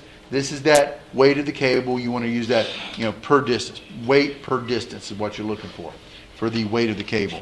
This would end up being equal to 1. So your delta force is going to be 1 delta y. Okay? And so that's your delta force. What about the lift? The distance that you're going to lift is this. This was an arbitrary y level that you made this cut. And you're trying to lift it, that arbitrary y, up to 50. It could have been 100. You're just going to change your balance. As long as it's just hanging. Anything above a 50-foot tall building, the cable is just going to weigh there. So I just put my building at 50 just to make it easy. What would that distance be? 50 minus y. Top minus bottom. 50 minus y. Does that make sense? So converting this over, the work is equal to the sum of the delta force, which is the delta force is that 1 delta y, and then the distance I have to lift is that 50 minus y. Converting it to integral calculus, this is the integral of 50 minus y, and the delta y turns into a dy. And all I got to do is worry about my bounds. What are my bounds? Well, where's the cable at? Between 0 and I put the top of the building at 50. Does that make sense? So that would be between 0 and 50. And that's all I got to do. Now, before I finish integrating this problem, oh, well, what do you know? How do you know the building's 50 feet tall? Well, how tall you want your building. As long as the cable's hanging there, anything over 50, you want to be a 100 tall building? Fine. Put 100. Then the distance is going to be 100 minus y, but your bounds are going to be from 50 to 100, where the cable is. You don't have any cable down here if you keep extending the building. You only integrate where the cable is. Yeah? The cable weight, if it's anything other than line though, we end up with that as like, if it was like 2 pounds per foot, it'd be 2 pounds. Yes. Okay. Yes. You're That one right there is 1 times that 50 minus y is just 50 minus The only y. reason that kind of disappears out of the equation is Good, because it's 1, yes. If it was like 2 pounds per foot or 27 pounds, that would be a constant up front. And so I can integrate this one by hand. Integral of 50 dy is 50y minus the integral of y is y squared over 2. Evaluated from 0 to 50. Plug in top. 50 times 50 minus 50 squared divided by 2 minus plug in bottom, which is 0. And when I put this on my calculator, 50 times 50 minus 50 squared over 2 is 1,250, and that would be foot-pounds.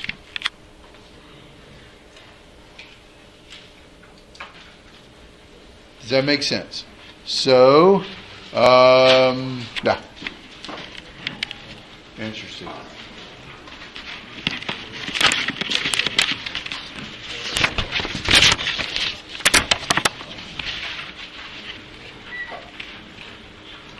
Considering the following table. There we go again. And here's another formula. So keep throwing those things at you guys. They gave you a table and they want you to use Simpson's rule to be able to evaluate this guy. All right. So here we go. Simpson's rule with 4 subdivisions. This is n equals 4. Okay, to approximate. So to approximate the integral from 0 to 2 of f of x dx, we're going to use Simpson's rule with 4 partitions. Notice n equals 4, which is even, so this is perfectly allowed. Now, what do you need to remember about Simpson's rule? What's the formula? It is delta x divided by 3 times f of a plus 4 times f of x1 plus 2 times f of x2 plus plus 4 times f of xn minus 1 plus f of b. This was your classic Simpson's rule. It's f of a plus a 4, 2, 4, 2, 4, 2 in terms of the internal partitions plus f of b. So, in our problem, what is your delta x? Delta x is b minus a over n. Here, we're going from 0 to 2. That tells me a equals 0 and b equals 2. So this would be 2 minus 0 over n, which is 4. That's equal to a half. So, my partition delta x is a half. So I'm going from 0 to a half to 1, 1 to 1.5, and 1.5 to 2. Okay? So my Simpson's rule for 4 partitions is going to be delta x, which is 1/2, divided by 3 times f of a. A is starting at 0. That'll be f of 0. Plus 4 times f of x1, your first internal point, which will be 0.5. Plus 2 times f of your next internal point, which is 1.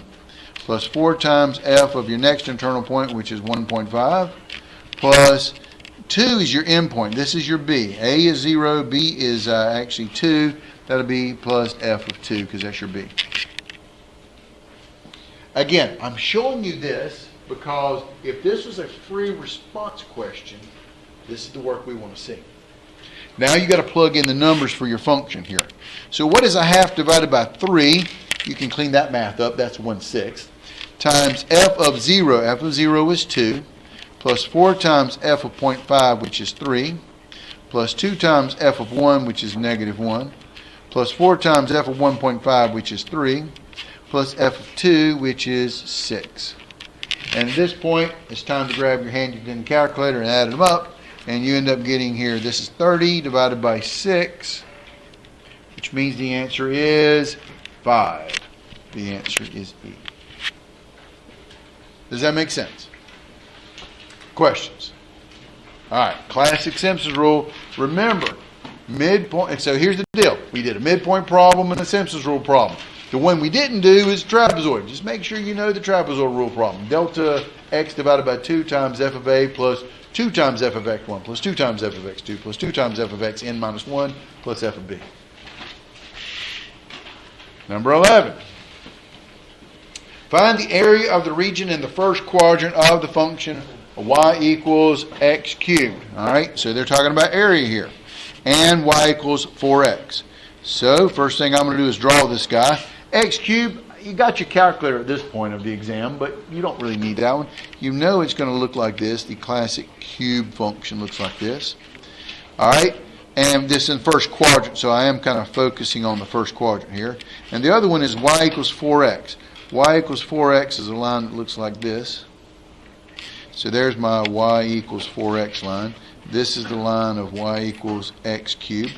So we're talking about this particular little slither right here. That's what we want to find the area of. Now, when do these two guys equal to each other? X cubed is equal to 4x. You can set it equal to 0. X cubed minus 4x equals 0. Factor out an x, you're left with x squared minus 4 equals 0. X times x plus 2 times x minus 2 equals 0. X is equal to 0, x equals negative 2, and x equals 2. But they just wanted the first quadrant. So my bounds are between 0 and 2. I don't care about the negative 2 over here. So 0 to 2 is my bounds. So now, what is the formula for calculating area? Now I got a top and bottom on this guy. So this would be the integral from a to b of f of x top minus g of x bottom dx. Just reminding you of your formula for calculating the area between two curves. Does that make sense? Again, I wouldn't put that on the test. I actually know that one, but I'm trying to help you guys out. So my area is going to be the integral from 0 to 2 of your top function, which is x cubed, minus your bottom function, which is 4x dx. Now you're right, I can integrate this thing by hand if I have to, but you know what? I can also use my calculator at this point, because this is on the calculator active part of your test, just to kind of double check yourself. So this will be math number 9 of the integral from 0 to 2 of your function x cubed minus 4x dx. Question, yeah. Wait a minute. Yeah, I think 4x is on top. And I'm about to show you that right now. What happens when you get that? What happens? What do you get for the answer? I'm trying to put the answer up there. What's the answer? Negative. What does that tell me right there? We got the top and bottom backwards. This was my strategy. So how do I know I screw up a volume problem or an area problem? What do? You get a negative answer. You know with volume and area, you're not supposed to be negative. So the one that's on top is actually the 4x, and the one that's on the bottom is actually the x cubed. Top 4x, bottom x cubed. So it's 4x minus x cubed, and so you can switch that around just to show you what happens here. This would be 4x minus x cubed dx, and notice you end up getting the answer of a positive 4.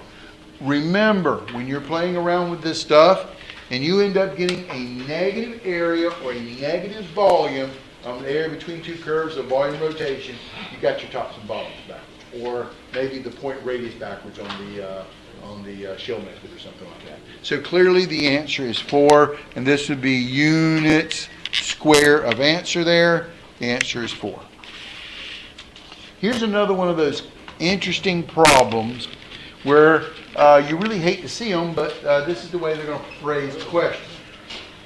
Of the series, number 1, the sum as n goes from 1 to infinity of the sine squared of n over n to the 3/2 power. 2, the sum as n goes from 1 to infinity of the natural log of n over n. Number 3, the sum as n goes from 1 to infinity of n over n squared plus 1. And number 4, the sum as n goes from 1 to infinity of n plus 100 over n cubed plus 1. How many of them actually converge? All right. So, let's look at the first one. The sum is n goes from 1 to infinity of the sine squared of n over n to the 3 halves. Well, when you got a trig function sine, I'm going to use the direct comparison test. Now, notice that sine always bounces between -1 and 1. Sine squared bounces between 0 and 1. So this would be less than or equal to the sum as n goes from 1 to infinity of 1 over n to the 3 halves. What kind of series is this guy? P series? What is P equal to? 3 halves, which is bigger than 1. It converges. So since this guy converges, what's this guy going to do? By the direct comparison test, we have convergent. When you're less than convergent, you converge too.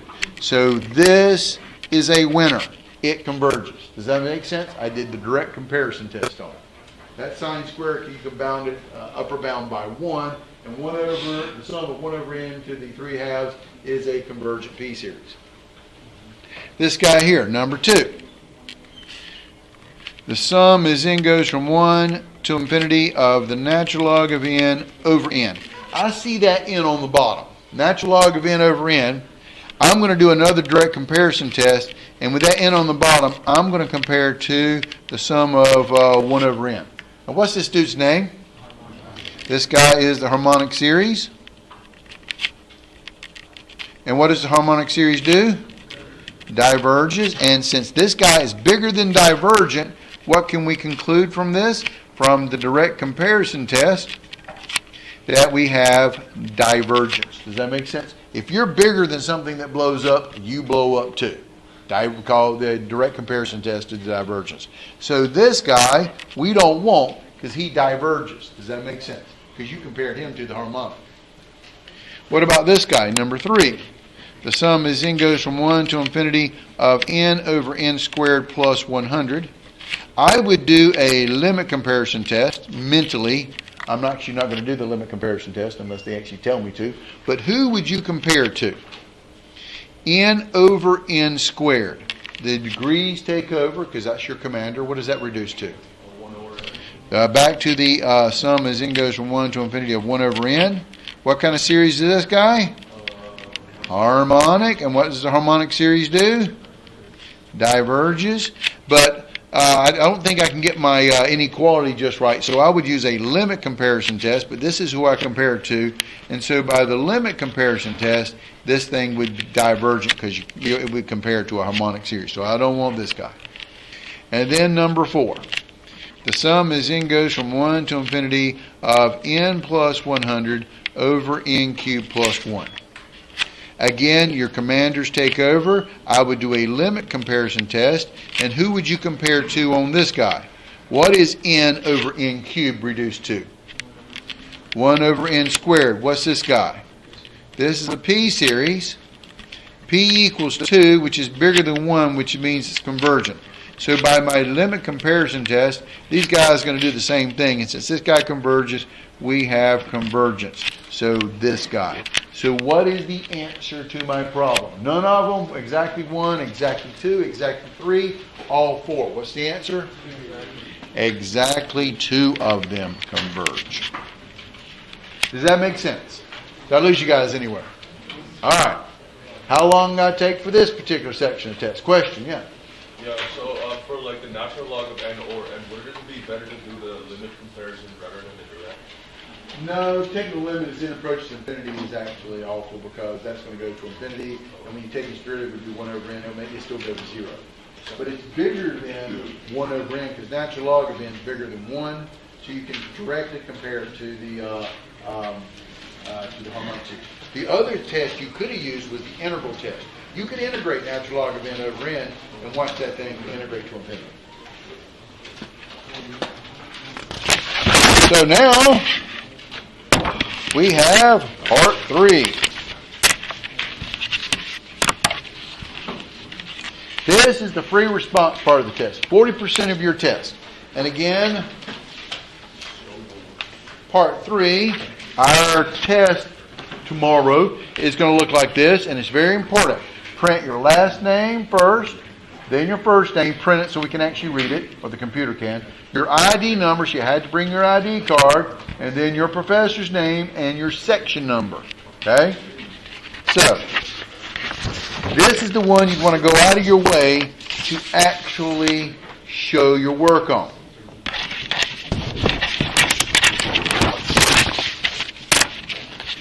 So, what about this first problem here? It says this. Even though calculator is allowed, no work means no credit. You actually have to go out of your way to show us the work on this thing. We're grading more than the work. So, here's the first problem. Consider the region in the first quadrant under the graph of y equals cosine of x between 0 is less or equal to x less than or pi, halves. In the case below, sketch the solid form when the region is rotated about a given line. Then set up the definite integral with the volume. Use your calculator, hint, hint, hint, to evaluate and round your answers off to 3 decimal places. So first thing is, I want to take this region, which is y equals the cosine of x. Cosine of 0 is 1, and the cosine, so I'm graphing between 0 and pi halves, the cosine of pi halves is 0, and so we know the graph kind of, it's a cosine wave, it just bounces on forever, but that's pretty much that little section there. You can also use your calculator to graph it if you needed to. Okay? So we're talking about this particular region right here, and we want to rotate it about the line y equals 0. Y equals 0 is the x-axis. Y equals 0, this is my axis. Y equals cosine of x. Now, my function is in terms of x, and I'm rotating around the x-axis, which is the line y equals 0. What method should I use? The function in terms of x rotating around x or parallel to the x-axis. This is a disc washer problem. They even tell you that in the problem, but you should understand, because we don't always tell you the directions on this one. I want you to use disc washer on this one. So volume is equal to pi times integral big functional radius squared minus little functional radius squared dx from a to b. My big radius is going to be from the axis of rotation, which is the x-axis, to the outside edge of my region, top minus bottom. That would be the cosine of x minus 0, which is the cosine of x. My little radius is from the axis of rotation to the inside, but the axis and the inside is the same axis, so that would be 0. So this would be volume is equal to pi times integral from my bounds are between 0 and pi halves of the cosine of x squared minus 0 squared dx. So I get this. Volume is equal to pi times integral from 0 to pi halves of the cosine of x quantity squared. You can also write cosine squared x if you want to, dx. That was your big point total on this problem.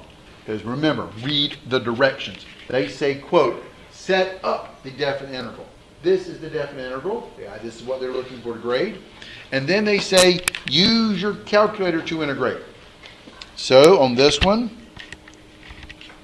math number 9, and I'm using my little nicer, newer operating system here. I'm going to typically leave the pi off of the answer for just a second. So this would be pi times an integral from 0 to pi halves times parentheses cosine of x, close parentheses, because it's cosine squared, but this is how you have to type it in on the calculator. That's why I wanted to show you guys. Dx. And this isn't my calculator, so double check that mode. Make sure you're in radian mode every time you do one of these kind of math problems. And I end up getting pi times 0.785398164.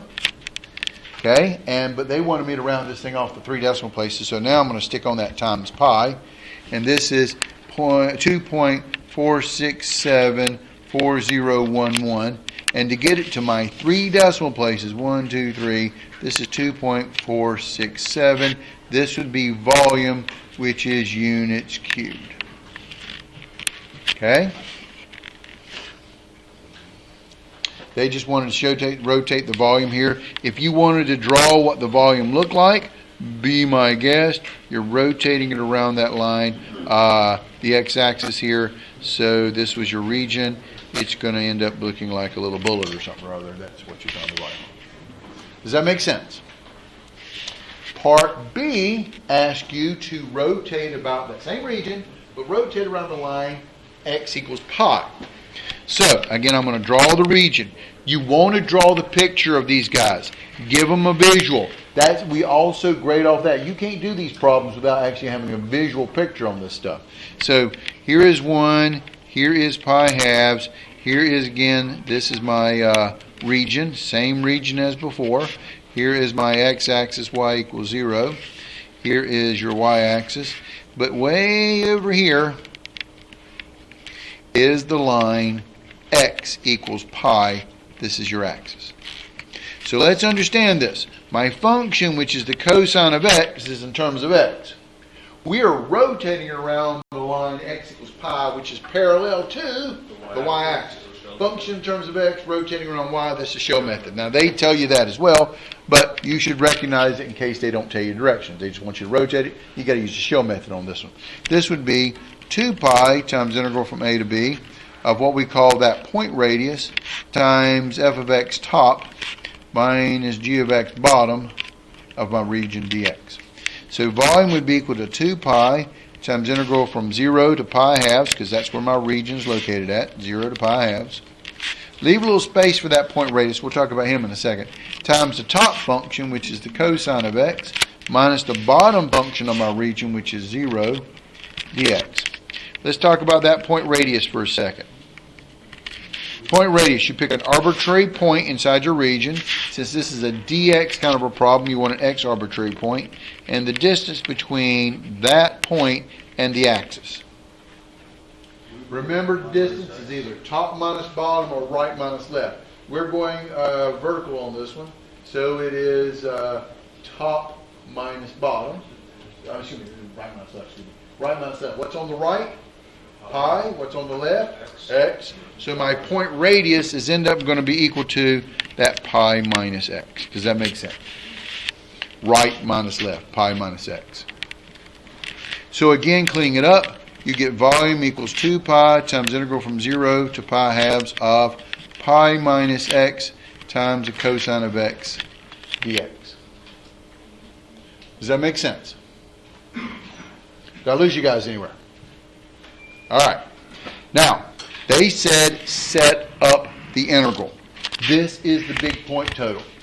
We give, 2 points or so for the actual calculation. They even tell you to use the calculator on this thing. So I'm going to put 2 pi, and I'm going to put this on my calculator. Math number 9. We are still in radian mode here. From 0 to pi halves of parentheses your point radius, pi minus x times your function, which is the cosine of x, close parentheses angle, close parentheses on that function, dx. And I end up getting times 2.570796327. And multiplying it times that 2 is 5.141592654 pi. And to get those decimal places they want, just hit it times pi, and you end up getting the answer of 16.15278971. And again, they want 3 decimal places on this guy. So 3 decimal places with that 7 rounded up. This will be 16.153 units cubed of volume. Does that make sense? And what did you find the volume of in this case? Well, if you take this little region right here, rotate it around that axis, x equals pi, you get the reverse image over here. And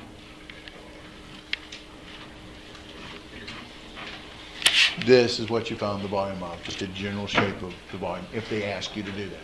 Does that make sense? Questions? All right, each problem is worth 8 points in terms of the free response part, just to let you know what you're looking at and show all details of your work. Question? Yeah, so like for the previous problem, do we have to for calculating it, do we have to show the steps of pi and all that, or can we just immediately do it? You can go through that thing. I'm doing this to kind of help you guys out to see how where I got the answer from. You can go straight to that account. Stick the pi on the calculator and straight for the integral answer. But most of the points on that last problem, most of the points were going to be coming from making sure you set up the integral correctly. That's what we're looking at. Yeah? Does it take off for not putting units cubed? Yes, on occasion. physics problems and stuff like that. So if you're talking about area, we want units squared. Sometimes they'll give you units on physics. We want volume, we want units cubed. Always pay attention to units, okay? It depends, honestly, on the problem.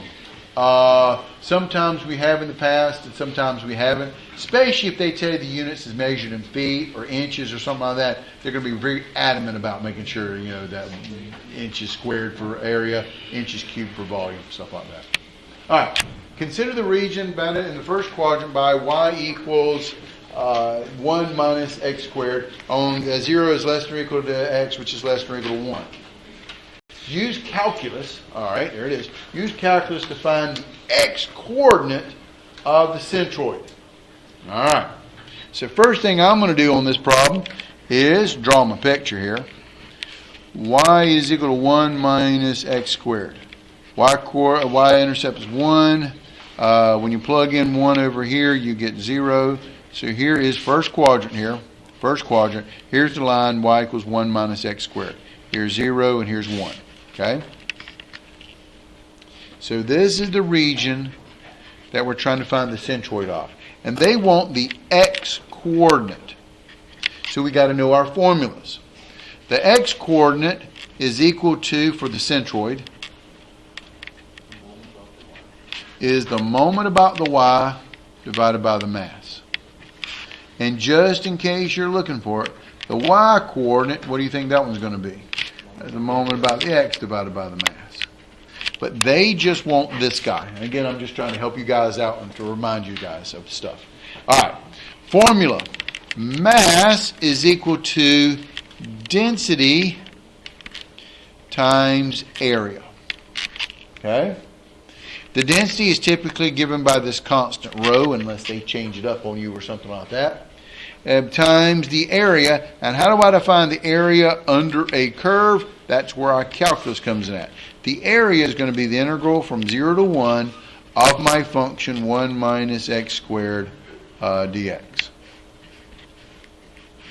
Does that make sense? How do I find area? You integrate the function, gives you area from the curve back to the x-axis, which is what we want. So, on this one, what did they tell you to do? Evaluate by hand. Don't get me wrong, I'll still check it on my calculator, but here we go. This will be rho times integral of 1 is x minus integral x squared is x cubed over 3, evaluated from 0 to 1. That'll be rho times plug in top 1 minus 1 cubed over 3 minus rho times plug in 0, pretty much gets 0. And so 1 cubed is 1 divided by 3, 1/3. 1 minus 1/3 is 2/3. This is 2/3 rho. So we've got the mass on this guy being equal to 2/3 rho. And I showed my work and my hand-done integration. Does that make sense? Now the next thing I need for that x-coordinate is the moment about the y. So the moment about the y, pure memorization of formulas. The moment about the y-axis is the tendency to rotate around the y-axis.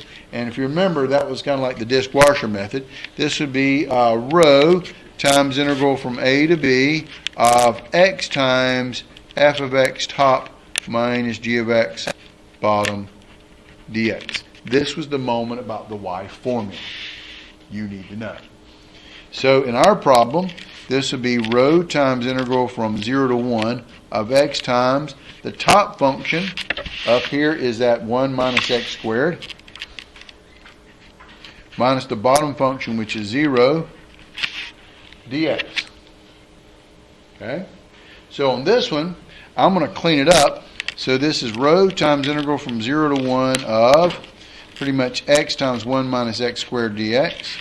Clean it up. Again, don't skip any steps. Integral from 0 to 1 of x minus x cubed dx. Distribute, so I can integrate by hand. It's usually going to be a simple integral. This will be rho times integral of x is going to be x squared over 2 minus integral x cubed is x to the 4th over 4, evaluated from 0 to 1. Fundamental theorem of calculus, you plug in top minus plug in bottom. Rho times 1 squared over 2 minus 1 to the 4th over 4. Minus rho times plug in bottom 0, 0 squared divided by 2 minus 0 to the 4th over 4 is still 0. So that part goes away. And so this is rho times 1/2 minus 1/4. And what's a half minus a fourth? That's 1/4. 1/4 row. So that tells me, again, I showed my work, and that tells me that the moment about the y-axis is 1/4 row. So to finish it up, to get the x bar, which is your x coordinate of your centroid here, that's equal to the moment about the y-axis divided by the mass. That's going to be 1/4 row divided by 2/3 row. The rows end up canceling out. So your x coordinate ends up becoming 1/4. When you divide by a fraction, invert multiply, that's times 3/2. So your x coordinate ends up being 3/8. There's my answer.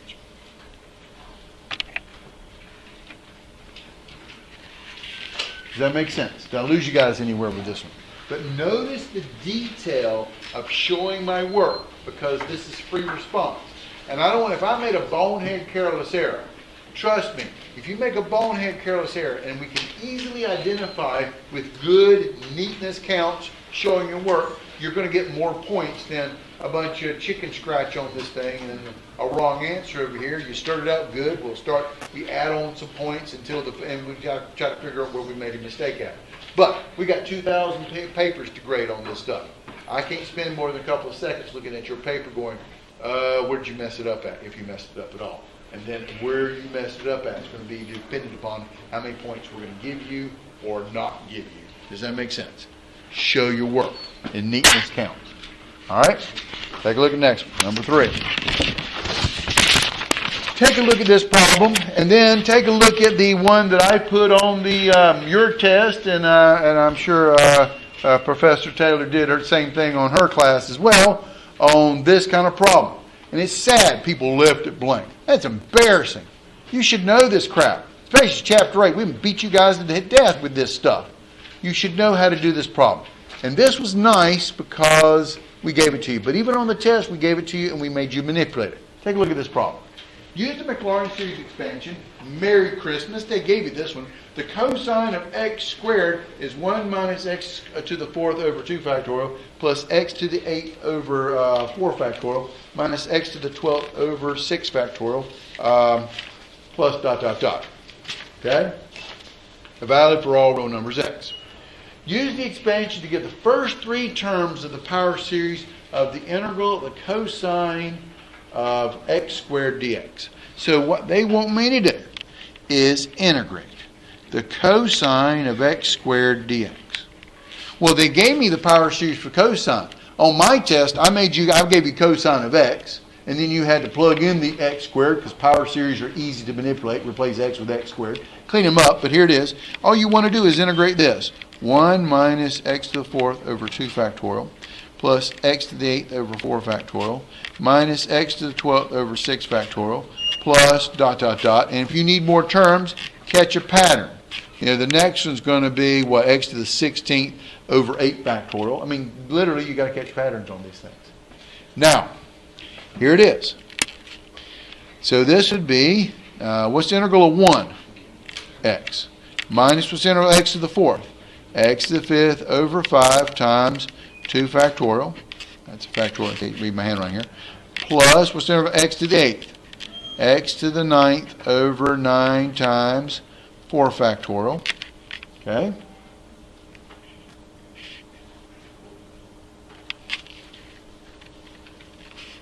Right? Minus, what's the integral of x to the 12th? X to the 13th over 13 times 6 factorial. Does that make sense? Plus dot, dot, dot. And don't forget this. Do you see bounds on this thing? Plus c. But that's not considered a term. So I'm going to clean this guy up. This will be c plus x minus x to the 5th over 2 factorial is 2 times 5 is 10 plus x to the 9th over 4 factorial is 24. 4 times 3 times 2. 4 times 3 times 2, which is 24 times 1, times 9. And that's 216. Okay.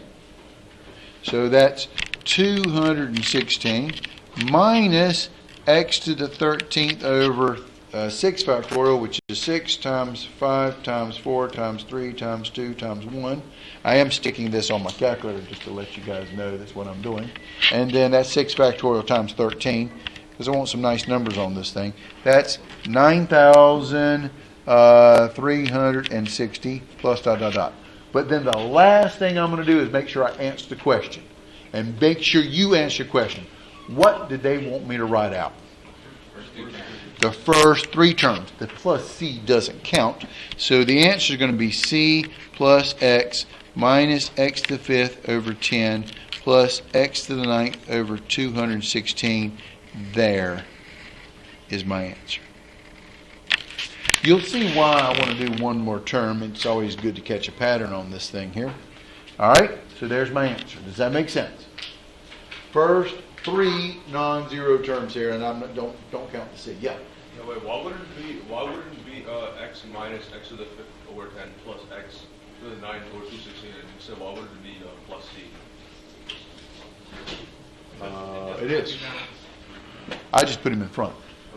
It doesn't matter if you put him in front or put him back. You need a plus c somewhere because there's got no bounds on this interval. But here's the first 3 terms. Now, part B. This is this is amazing on my test. I had people actually get this part right, and then they couldn't pull this crap off. Look at part B. Use part A to approximate the integral, and now we got bounds. Integral between 0 and 0.9 of the cosine of x squared dx. Round your answer off to 4 decimal places. All right, they want to use the first, and with the bounds, you don't need the plus c part, so you've already integrated. This will be x minus x to the 5th over 10 plus x to the 9th over 216. Okay? And so now, you put your bounds on there between 0 and 0.9, and according to the fundamental theorem of calculus, you plug in top minus plug in bottom. 0.9 minus 0.9 to the 5th over 10 plus 0.9 to the 0.9, John. Yeah, 0.9 to the 9th over 216. Plug in top. Minus, when I plug in 0 on this thing, it's 0. So here it is, calculator time. And I'll just grab this one because it's right here. Turn it on.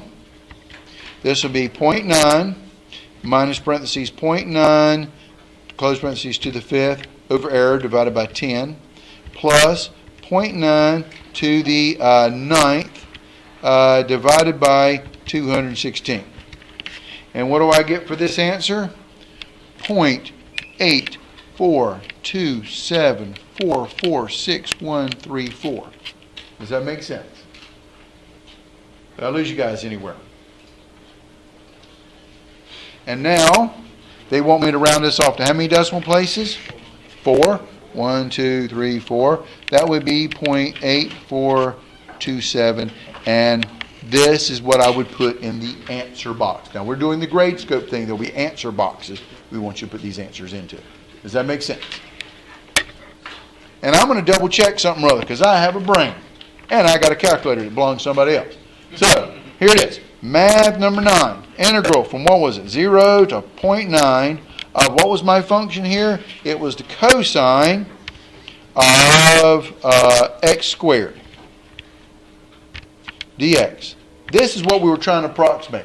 You are mimicking what the programming is on the calculator. But we only did, 3 terms? So we stopped short. So the answer I'm about to show you should be very close to this one, but slightly off. There it is. And notice the first 4 decimal places are exactly the same thing. It's right there at the 5th decimal place that it's actually off a little bit. But if you use more terms, you'll get the exact answer on the calculator because that's the programming on the calculator. So I'm feeling real good about my answer. But I'm feeling better because here's the deal. No work is no credit. We always have these interesting individuals. I won't call them any names. But they'll give them this problem right here. Tell them to use the series from this guy. They'll stick this on the calculator and they'll get this. They'll get the right answer, but there's no work involved.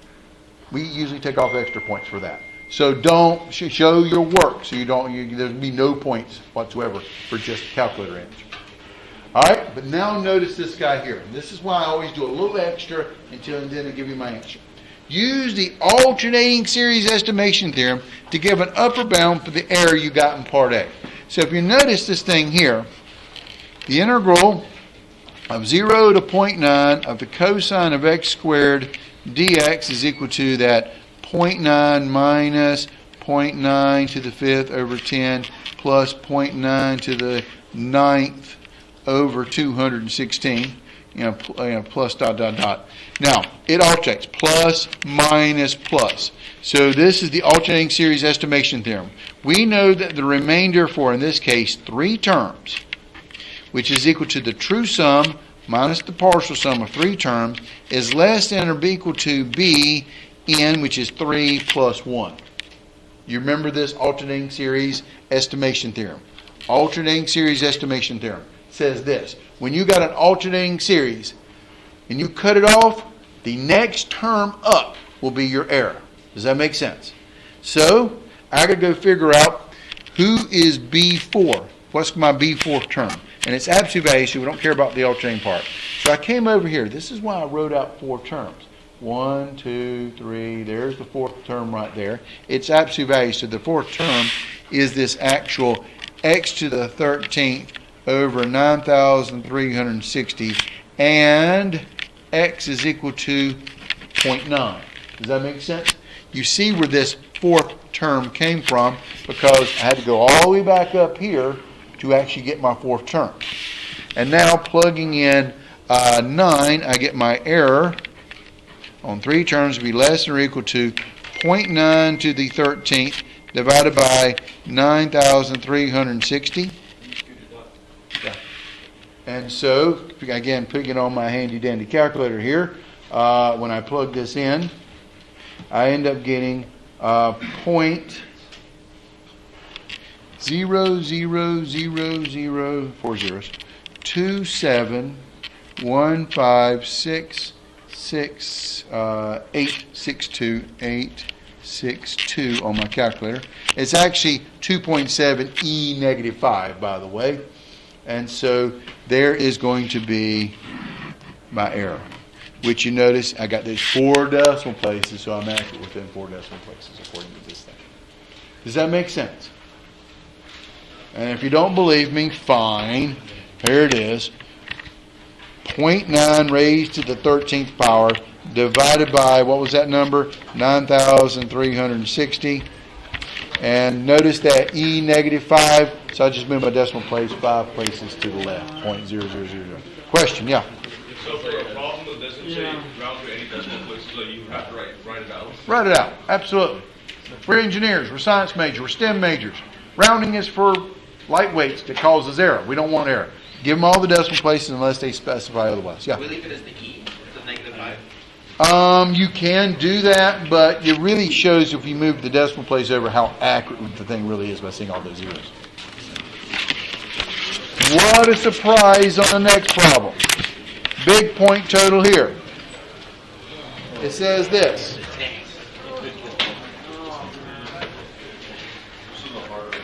No, this is easy. All right, so a right cylinder tank sits on its base. The base has a radius of 3 meters and the tank is 5 meters tall. The tank is filled with sludge. It gets even better. The density of the sludge is not constant. Rather, the density is given by rho of x equals x plus 32 squared kilometers per meter cubed. Where x is the distance from the top of the tank, and that right there is very important. Where x is the distance from the top of the tank, and set up and use your calculator to evaluate the definite integral that gives you the work done in pumping the sludge out of the tank. Gravitational constant is the greatest because it's a metric system, 9.8 meters per second squared. So first thing I want to do to this problem is I want to write down what we got. We have a tank. On this particular tank, we know that we have a radius of 3 meters. We have a height of 5 meters. We were given that the density, which is your rho, is equal to x plus 32 squared, and x is equal to the distance from top of tank. Their words. Okay? This is x. Pay attention to that. Okay? Now, here we go. The next thing that I want to do on this problem, because we're talking about pumping this stuff out, I got to put a quartered axis on this guy. So I'm going to put my quartered axis on this one, and I always put it at the bottom unless the cross section is circular. So here it is. Radius is 3, so this would be 3 to negative 3. There's my cross section. The height is 5, so that's up here. Okay. So here comes my tank. And we want to pump all the sludge to the top of the tank. So my target is the 5. It's at the top of the tank. Okay? We know that work is equal to the sum of the delta force times that distance that we have to pump. Delta force is going to be equal to, changing my word here, this would be, not instead of water weight, it is sludge weight. Okay, times your delta volume. And sludge weight, by the way, something new on this one, sludge weight is going to be equal to density times 9.8 meters per second squared. Okay? So, here we go. This would be that x plus 32 squared times 9.8. That's my sludge weight. That cleans up to be 9.8 times x plus 32 squared. Now, here we go. Keep going here. Now, what is my delta force? Well, I need my delta volume. So to get delta volume, I'm going to come up here somewhere in the middle of my tank and make a little cross-sectional slice. And when I pull that sucker out, you'll notice that it's disc shaped. So for your delta volume, it's always going to be box shape or disc shape. Because my tank is a cylinder, it's circular, disc shape. The height is delta y, the radius is 3, delta volume, being a cylinder, is pi r squared h, something you should know. So delta volume would be pi times 3 squared times delta y. So your delta volume is equal to 9 pi delta y. Okay? That makes my delta force be equal to the sludge weight, which is your 9.8 times x plus 32 squared times 9 pi delta y. This is that sludge weight times your delta volume. Okay? Now it gets better, so here we go. All right, work is equal to the sum of that delta force. Delta force in here, delta force, which is at 9.8 times x plus 32 squared times 9 pi delta y times the distance that we have to lift. The distance we have to lift is the distance to the top of the tank. Remember, this was made at an arbitrary y section. Where's the top of the tank? Where's my target? 5. So the distance that we have to pump is equal to top minus bottom, 5 minus y. Does that make sense? So the distance we have to pump, the distance we have to lift that sludge to is 5 minus y. Now I'm going to convert this into integral calculus, and you'll see there's a problem here. This is going to be the trick. So I'm going to pull out my constants here. So 9.8 times that 9 is 88.2. This will be 88.2, just multiplying my constants together, pi. Summation turns into integrals of x plus 32 squared times 5 minus y. Delta y turns into dy. So I've almost got my integral here, except for one problem. What's my problem? You have 2 variables. I got that x in here. What did x represent?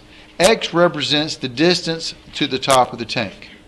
And so over here, what is x going to be equal to? This slice was made at a y level.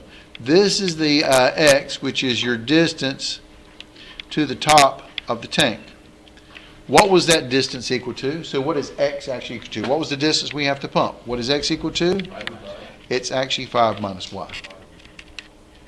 And that's the distance to the top of the tank, from wherever the sludge is located at. You're at this distance. You've got sludge at the top, which is a little lighter. Sludge at the bottom is thicker. you know, so the distance, so that density is to the top of the tank, 5 minus y. So I got to replace x with 5 minus y. So this turns into 88.2 pi times integral of 5 minus y, plugging that in for x, plus 32 times 5 minus y dy. So work is equal to 88.2 pi times integral of, what is 5 plus 32? 37 minus y times 5 minus y dy. And I forgot my square. Sorry about that. Squared there. And my question is, what's my bounds?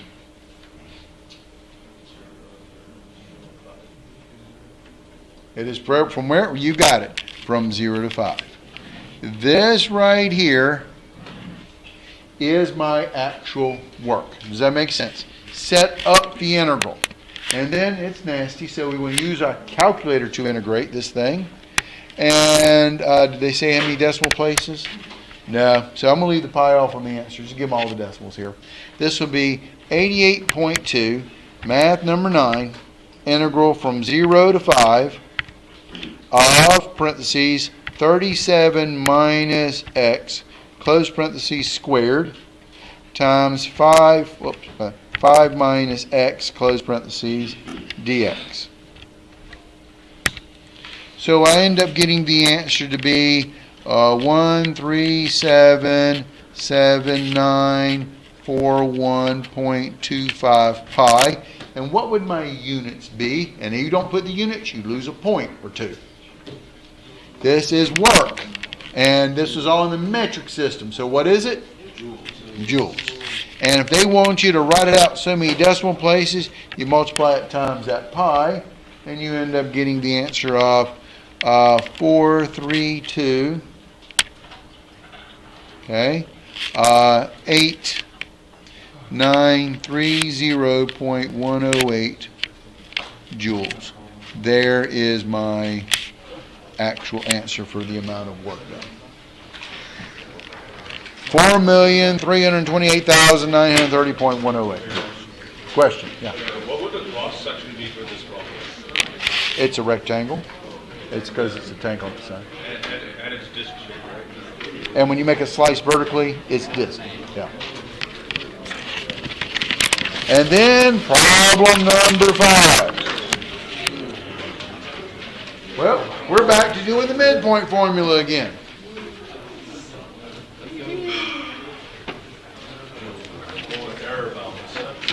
With the error-bound formulas. But nice enough they gave you the error-bound formula on this one.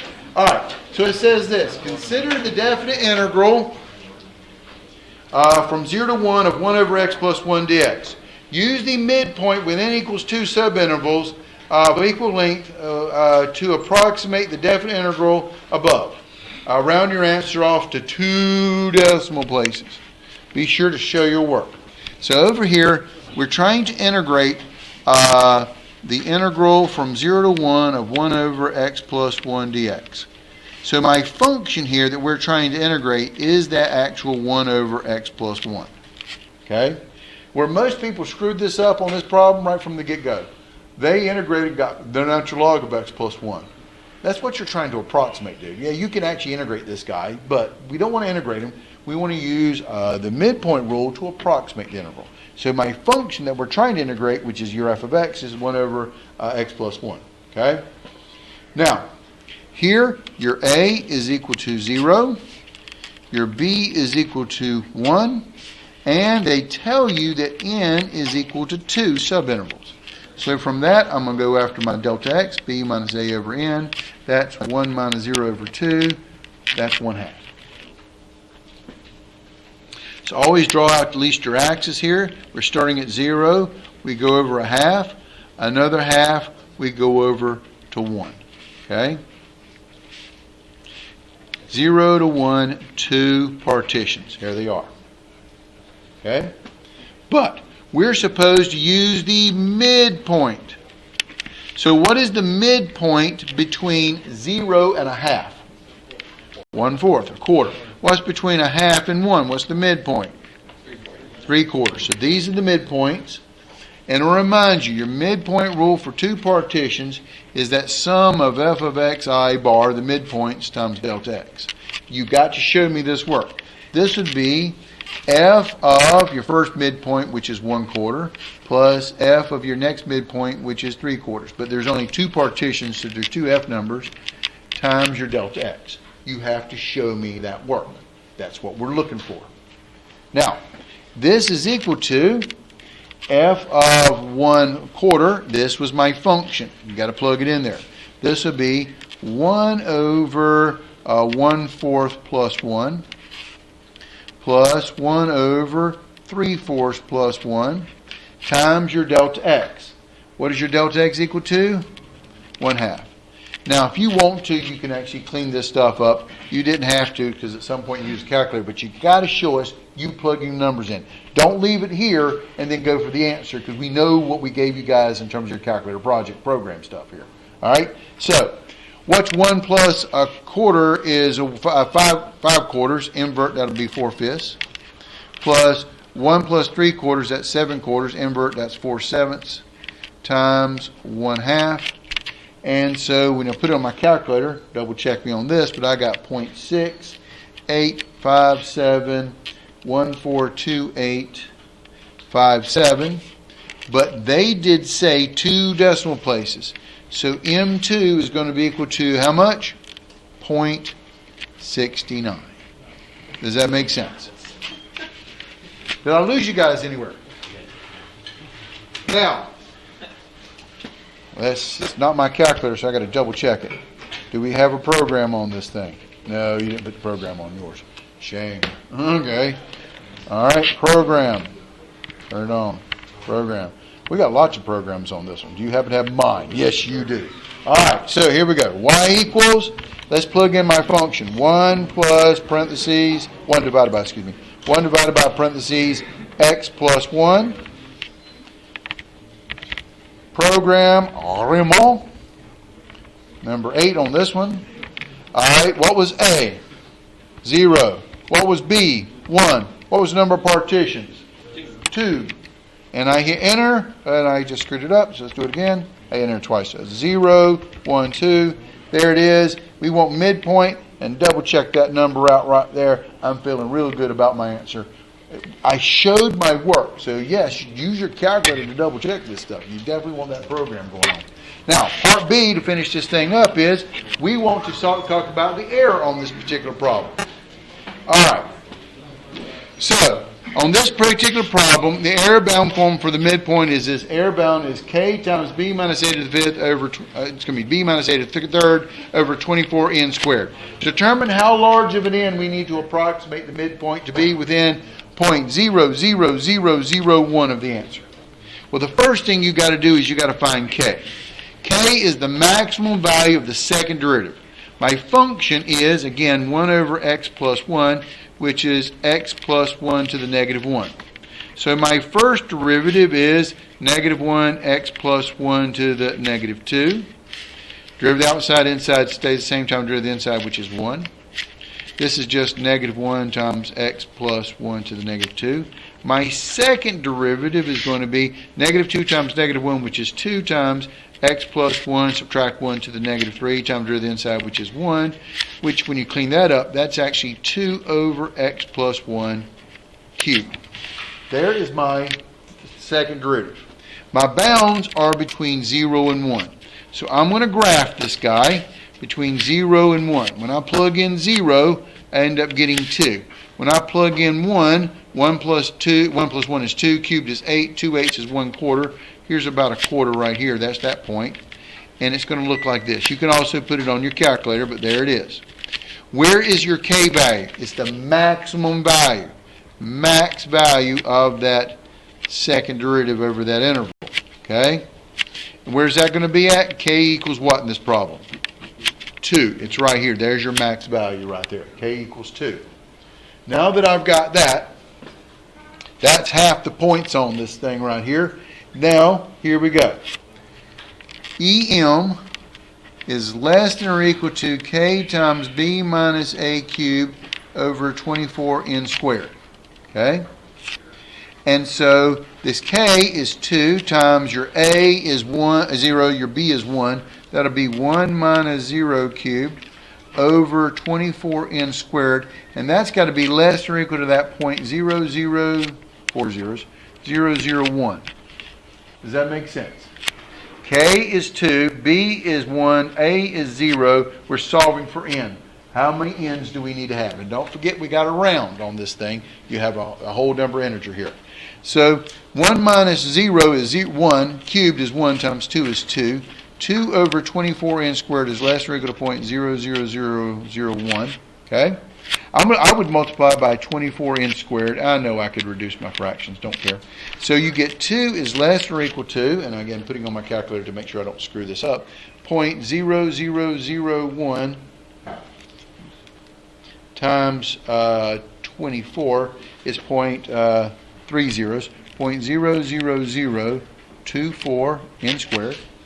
Solving for n, I'm going to divide by 0.00024.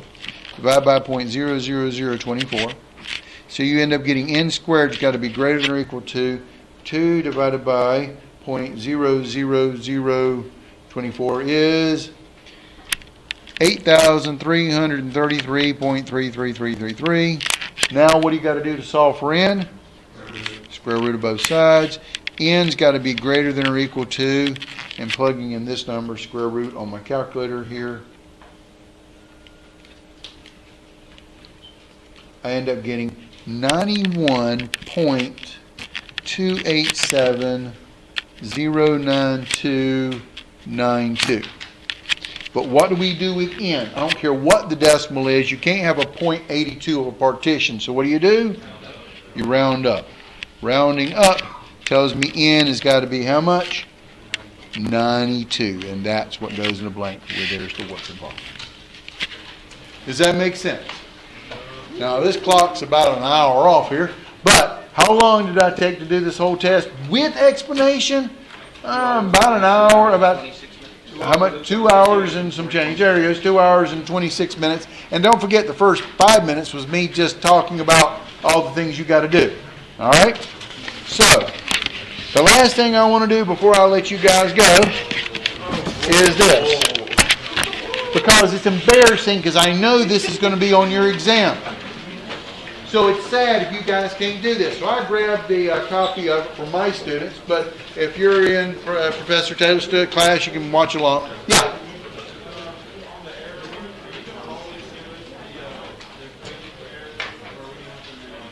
Well, officially you're supposed to memorize it, but I think they're going to give it to you on the test. Okay, they gave it to you last time. In the last 3 tests they gave it to you, so they're probably going to give it to you on this test. All right. Here's the deal. I can't make them much easier than this, so here it is.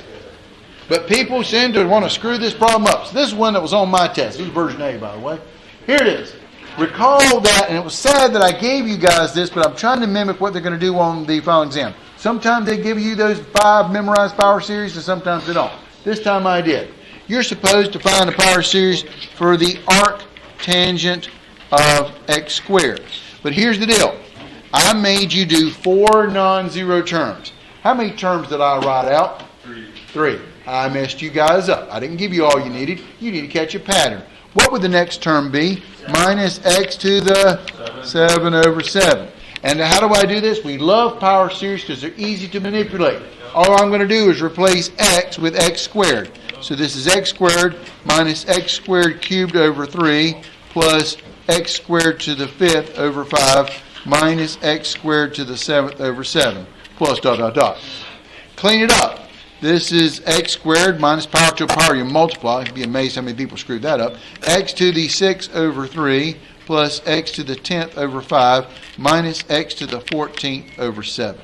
And that is my answer. The arc tangent of x squared is power series x squared minus x to the 6 over 3 plus x to the 10th over 5 minus x to the 14th over 7 plus dot dot dot.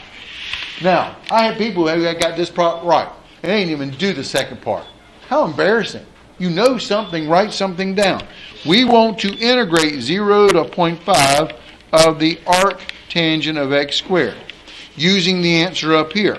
This would be dx, don't forget that. So this would be the integral from 0 to 0.5 of x squared minus x to the 6th over 3 plus x to the 10th over 5 minus x to the 14th over 7 plus dot dot dot dx. Integrate it. Integral of x squared is x cubed over 3 minus integral x to the 6th is x to the 7th over 7 times 3 plus integral x to the 10th is x to the 11 over 11 times 5 plus integral x to the 14th is x to the 15th over 15 times 7 plus dot dot dot. Evaluated from 0 to 0.5. And now all I got to do is plug in top minus plug in bottom. This would be 0.5 cubed over 3 minus 0.5 to the 7th over 21 plus 0.5 to the 11th over 55 plus, let's see here, this is a minus, sorry about that, minus 0.5 to the 15th over 15 times 7, 105. Minus, plug in bottom is 0. So what do I end up getting on this answer? Well, let's just take a look. I'll show you, I put it on the calculator. 0.5 cubed over 3 minus 0.5 to the 7th divided by 21 plus 0.5 to the 11th over error divided by 55 minus 0.5 to the 15th divided by 105. And I end up getting 0.0413032331. Sorry, right off the calculator.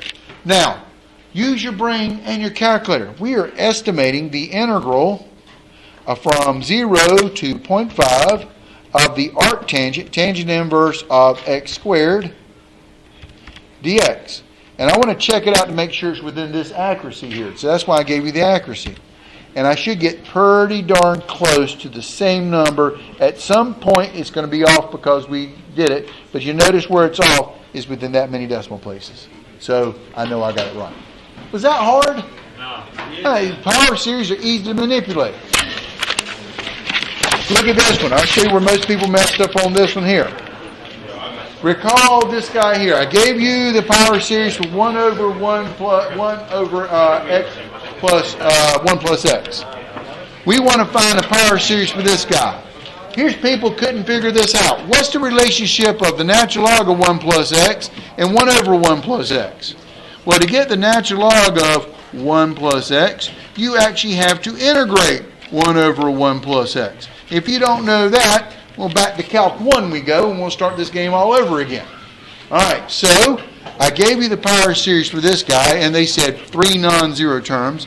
So this would be the integral of 1 minus x plus x squared minus x cubed. I always do more than I need, just in case, and then write down what I want. Integral of 1 is actually x. The integral of x minus x is minus x squared over 2 plus x cubed over 3 minus x to the 4th over 4 plus dot dot dot. Okay?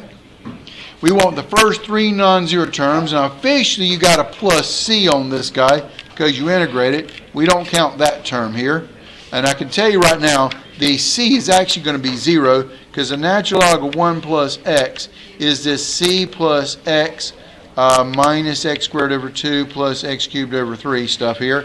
And when you plug in 0, the natural log of 1 is equal to c plus a bunch of 0 terms here.